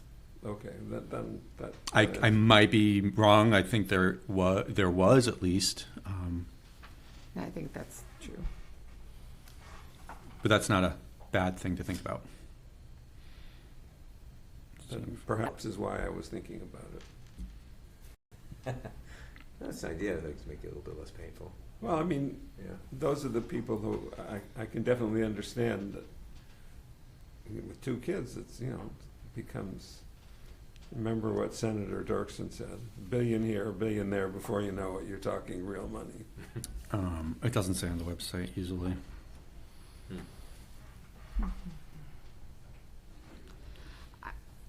Other thoughts? I was leaning towards more the full. Towards which one, Kelly? I'm trying to stumble it out. I was leaning more towards option 5 with the full 10, but really holding ourselves accountable to what does this mean for out years, not only with these increases, but other program fees that parents get charged that we need to give more notice moving forward. Right, like we all have to pay for services. Everything is going up. Everything we pay for is going up. That's fine. It is what it is. It's horrible, but it is what it is. Like we have the same pressures, but I think we need to hold ourselves to being more forecasting to let parents know sooner. That's what, I think that's what we need to hold ourselves accountable to. So that Just would, to remind you, I think when Mr. Galante was here, he shared that the last time that there was an increase, he had come to the committee and requested, maybe it was an 8% or 10%, I can't remember. But at that time, that committee did not vote for that, and they reduced it to a 5%. So he came 3 years ago saying that this was going to happen, and the committee chose not to raise it to the level that he recommended. He knew he was going to need. So we're dealing with a problem that was I created. feel like that was right before I joined. All right, so, I don't, so- because I Yeah. legit don't remember him coming. so I could be wrong. We would respond to I agree with Kelly. We would respond, I think, to your concern by announcing now, like a 2% increase next year, right? yeah, if that was what it is, right? Whatever, That I think we 2 or need to be 3. thoughtful. Like what is that? We know some costs are going to go up. There's no question about that. Let's put it out there and say most likely it'll be a 3% raise. Just everybody start thinking about in your budget. That's for next year. So whatever that is. if we included that in our motion, would that change your choice between option 5 and option 3? I wouldn't want to include it in the motion because I don't know what that number is. I What I think would that's it. say is that we would add, because I wouldn't want to include a number, but I would say that we would need to within, I don't know, that we commit within, I don't know, what's a reasonable amount of time, within 3 months of saying. think before what will they raise, registration- what the percentage would be for the next year. I think Right, we, I like, think that. Before, a reasonable time before registration for the following year, which is usually, was it May 1st? Or sometime in May, they open up registration. Yeah, so whatever that, so would they know? We have to percentage. revisit this and Yeah. set the rate before then. And, but- not just for these programs, but any of them, right? Like, we've got to get that into our routine. It doesn't feel good to raise rates, but if we need to raise them 2 or 3, whatever that is, magic number is every year, we just need to do it every year, so we don't have these cliffs. But shouldn't we do it sooner than May? I mean, most parents know that they're going to be here next year. You can't register though for it. Yeah, You like- can't register Yeah, for the it, doesn't open registration up. process, and like in terms of like in April or whatever, he sends out it's going to be time to register Yeah. for next year's Kids Stop Breakfast Club programs. We should then, when he sends that out, say these are the rates for next Yeah. year, And and that's it. Like I that think- is the appropriate time to communicate any rate changes, not August.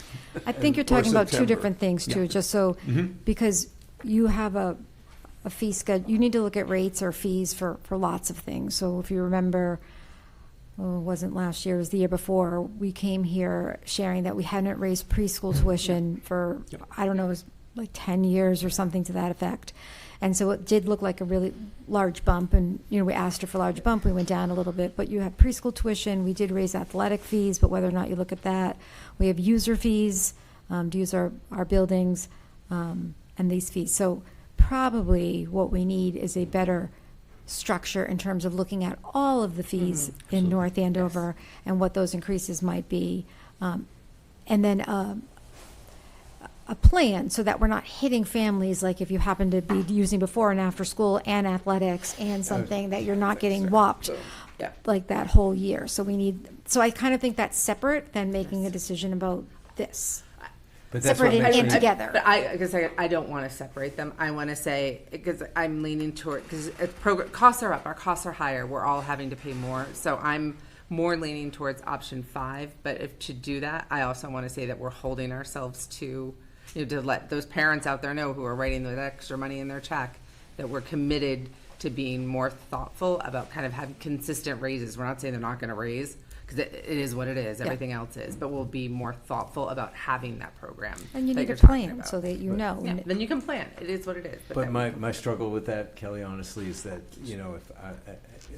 if I were in that boat, I would have wanted to know this in June, right, or May, and now I'm going to get hit with it. I'm just trying to put myself in the shoes of those people, right? I'm getting hit with this in October. I got nailed with athletic fees. I got, preschool fee.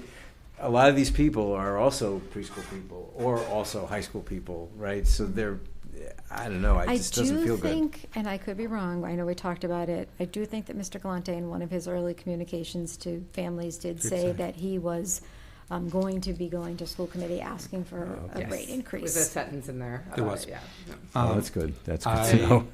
I lean towards option 3. I think minimizing the amount of cuts we need to make is important. I think 10% 2 weeks from now is too much for families to bear. And I think in terms of us taking accountability, or the system taking accountability, I think that's how we have to show that we did not do things as well as we could have.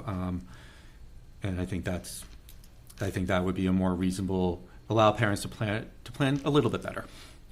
Right, So and- I lean towards option 3.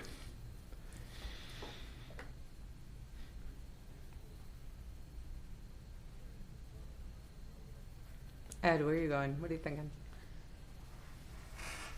I think I agree with Joe and David about option 3, and I agree with you about we need to say right now that something is coming next. Yes, sure. We need to do better in terms of when we announce things. Yes. And because we do that, that's why I lean towards. It just seems, if we had done it on time, it'd be different. But, I mean, to come in October, 10% all at once seems a bit much. The only thing that kind of factors in a little bit more for me here is that Pammy reminded us that he came to us with this problem before. Not us being the school committee, he came and the number got pushed down. Right? So this is another case of a problem that's been building. And either we got to deal with it. Yeah. And I guess it's not, but Pam, to your point, it's not that he'll run in a deficit because he can't. It's that the kids this year will have if we go with option 3, $17,750 less of something. He might have to put off buying those new computers or something like that.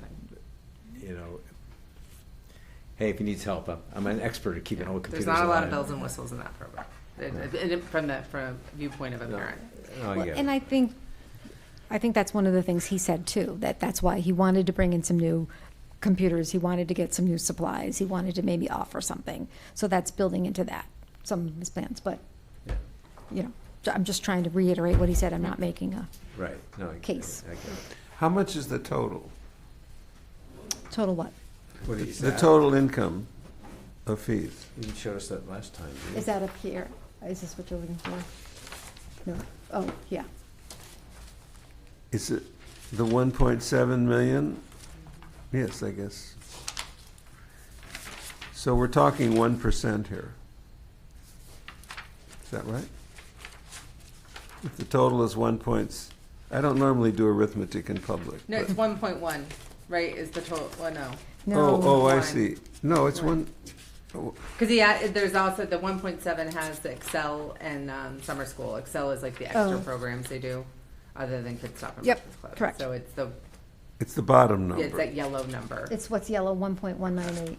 with the Okay, 10%. so it's 1.5% then, roughly.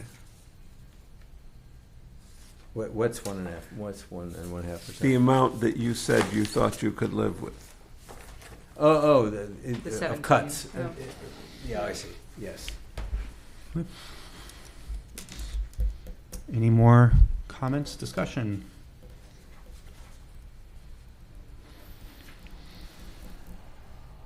So I know we should know this. Remind me which programs, these are all the programs that, This is for the before-school programs and the after-school programs. okay.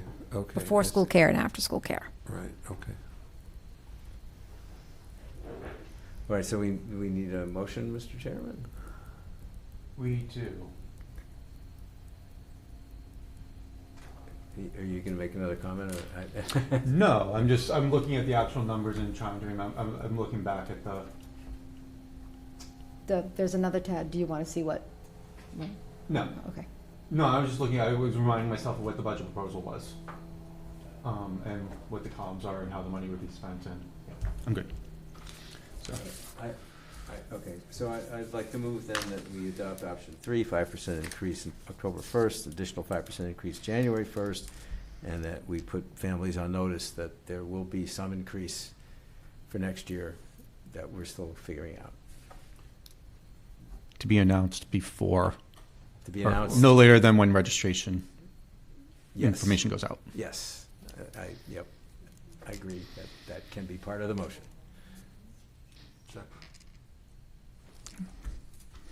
Let me make sure I write things down. That was Dave and Ed. So the motion is to increase by 5% October 1st and an additional 5% January 1st with a promise to set fees before registration happens for next year. Okay. Any further discussion, comments before? Well, it's a little more than that. It's a commitment that we know there's going to be an increase. Yes, that was in there, sorry. And that there will be an increase for next year. And we'll be thoughtful with all programs about this. It's not just community programs, but these fee increases that we just come up with a framework to consistently increase if it's required. Any further questions, debate, discussion? Okay, Mr. Moskovich? Yes. Mr. Brown? Yes. Mrs. Cormier? No. And the chair votes yes. I Passes. just want to explain why the no is that I feel like we're kicking, and it's hard. There's no good answer here. I feel like we're kicking the budget problem down the road. We are. We keep putting ourselves in this because these are such hard decisions, and this is money coming out of everybody's pocket. This is hard. Alrighty, no more continued business. We have communications to public comment. Yep, just any of the microphones. Oh, would you like me to restate the rules? Oh, you're good. Just name, address. Thank you. Erin Harris, 135 Stevens Street. I just want to address community programs moving forward because obviously we have this temporary solution, but this is going to be an ongoing problem. When we look at the budget for community programs, you do see a line item there for Excel. After school and before school is a need. Excel is a want. And I think there's an opportunity there for us to have some fee increases for a demographic that can sustain a fee increase because it is a want as opposed to a need. And I think that's something we should explore in order to increase the overall funds that are available for community programs to expend. I would also encourage you all to call the after-school programs that are privatized in the area, such as the YMCA in Cedardale, and see what they do for annual increases to their fees, because it is standard in the industry to have annual increases, because costs go up every year, and every family does know that here in town. And I do understand that this is a population who needs it, and we want to minimize the burden of it on them, but we have to be practical and understand that everything goes up every year, and by waiting and doing it, as you said, kicking the can down the road, if you wait 5 years to do an increase, we're behind the 8 ball. So I think looking at comparables in the private industry to see what they do annually would be wise for us to be proactive about that. And then just encourage you to look at the wants versus needs, and if you can increase the fees for those who are doing it as a want, I think it's an excellent way to go. As someone who actively uses Excel programs, I'm happy to pay a little more wherever I can to keep the community programs alive and well because they're wonderful. Rick Gallant does a fantastic job for this community, and I think whatever we can do for him would be great. Heading into discussions about budget and where we're going to go from here, some information that I would like to know as a parent moving forward is enrollment. You know, once the dust settles, what are our enrollment numbers sooner rather than later? Class sizes, where did we wind up? And where do those figures compare with the projections that we used last year?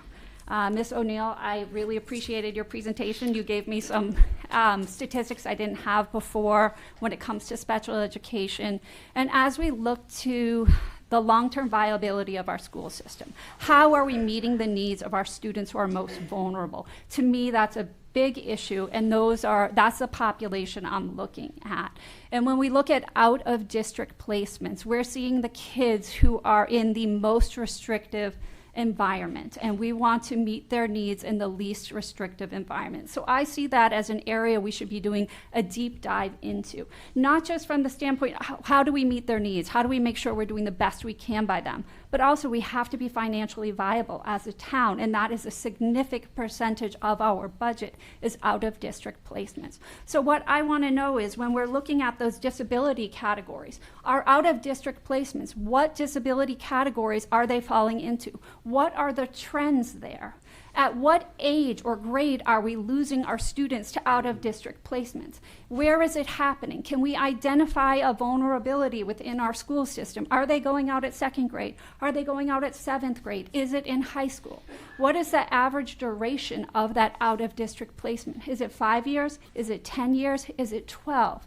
We need to know this information, because if we see a weakness, if we see that children who fall into, let's say, the emotional disability category are routinely going out of district in middle school, what can we do to meet their needs, to surround them with services in middle school, to keep them in a least restrictive environment, to keep them within our community and allow them to thrive here, while also potentially saving our district money in the long term, because some of those outer district placements might be $250,000 per year for one student. And if we can identify those at-risk students, the ones who are most likely to fall into the categories that are going out of district, what would it take?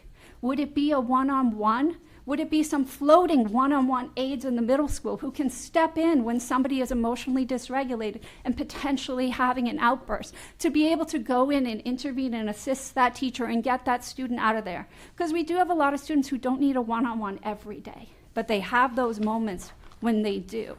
So can we create some new positions that would allow us to keep these kids in our districts and meet their needs, keep them in our community, while also focusing on the financial viability of our school system in the long term? And this requires some data and some exploration beyond just looking at each individual kid right now and are we meeting their needs, but globally, looking at those bigger trends in recent years to see what we can do. Because I think sometimes we get so bogged down in the day-to-day and what IEP is in front of us that day and what meeting we're in, that we don't necessarily see those trends and where we have the opportunities. It may cost us more right now, but will it save us? And we can do those projections. We can put plans in place and focus our spending and our development of our teachers on those areas and those weaknesses. You know, look at, let's say, we did talk about dyslexia a bit, and you know, if we're losing people for dyslexia,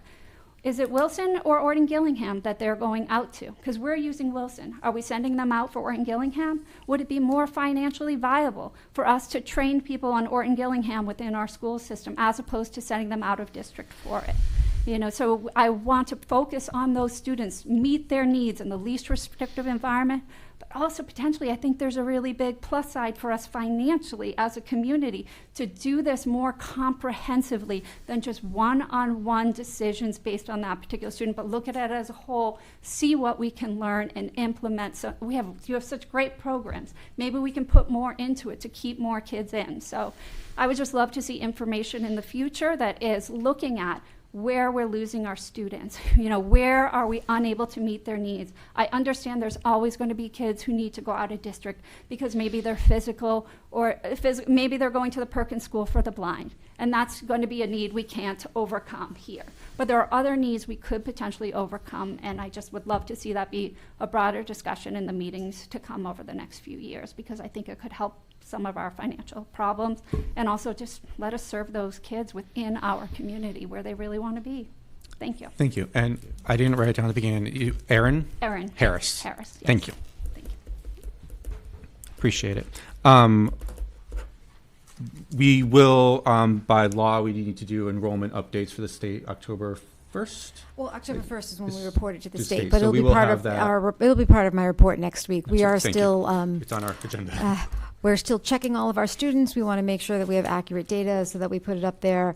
This last week and a half, we have been sort of chasing down some families that haven't shown up for school yet, so I don't want to report that this class has X amount of students, and we haven't been able to find those students yet. And you would be surprised how many families move and forget to tell us that they're moving. And so we're just wanting to make sure that those students are in a good place. So we'll be ready to share preliminary enrollment data next week. Thank you. Next meeting. Any member comments? I do. Sorry. It's okay. 10:30. But yes, so I was fortunate enough to find an email in my email box from the North Andover, this is me as a parent, from the North Andover Parent Resource Network, which is an amazing group within town. and it was about wait until 8, which is about having parents sign up to kind of power in numbers about saying that we will not get our children it's internet capable cell phones until they're in 8th grade. And I would just encourage other parents with children who are under, in the elementary school to take a look at it's a North Andover Parent Resource Network. They have all the information and the links. They've done the research. They've signed us up with this organization, Wait Until 8, and all the information is out there with the North Andover Parent Resource Network. And consider signing up your child and making the commitment to not get your child a smartphone until after 8th grade. There are options too. You can still do flip phones, and they even help you through those different things where our children aren't getting access to social media and those bad things. So just please take a look. I signed up. I think it's Thompson, AB, ECC, and Sargent have enough children to be registered as a school. I'm trying to get Franklin, if any other Franklin parents want to sign up, but I think it's important that we do this for our children. So there you go. Thank you. It's too late. Sorry. It's No, late. I mean, my kids are in 8th Oh, grade. they're and 8th they grade. already Yeah, have internet. I'm like, I got to do it now. She's Too late. asking, and I'm like, no. How old? Yeah, she's 9, but the 9. kids it's her peers. Oh, I know. We They're waited there, till so- 6th grade, and then It then keeps it wasn't getting long earlier enough. and earlier. Yeah. Thank you, Mrs. Cormier. Any other member comments? Are you ready? Do you need another moment? No. Okay. So of course, I listened to the news and realized that the federal government is trying to make it difficult for people to get vaccinations. And I know from my years visiting schools that schools are a good place to spread disease. So I was kind of worried about this. So I stumbled on something which is a rare piece of good news. You know what the danger is that since the COVID vaccine is no longer recommended for people other than old people like me, it's going to be harder to get it. It won't be in the drugstore. Your doctor may not prescribe it. All that. Apparently, the governor, our governor, and lieutenant governor have worked out an arrangement with the schools, with the drugstores and the insurers. And basically what they want to do is to require that the insurers and the drugstores follow the guidelines of the Massachusetts Department of Public Health as opposed to the CDC. For obvious reasons, we can't really trust the CDC anymore. And apparently both of those groups were happy to go along with this. So it's not something we need to worry about. It's rare that you get a piece of good news like that. I think we should celebrate it and be grateful to the governor and lieutenant governor for taking the lead on it. Thank you. Mr. Brown, anything? You no obligation to. I think we're good. You're good? I have one, again, this is my member comment, not in terms of, I'm not speaking for the committee, but for myself at this moment.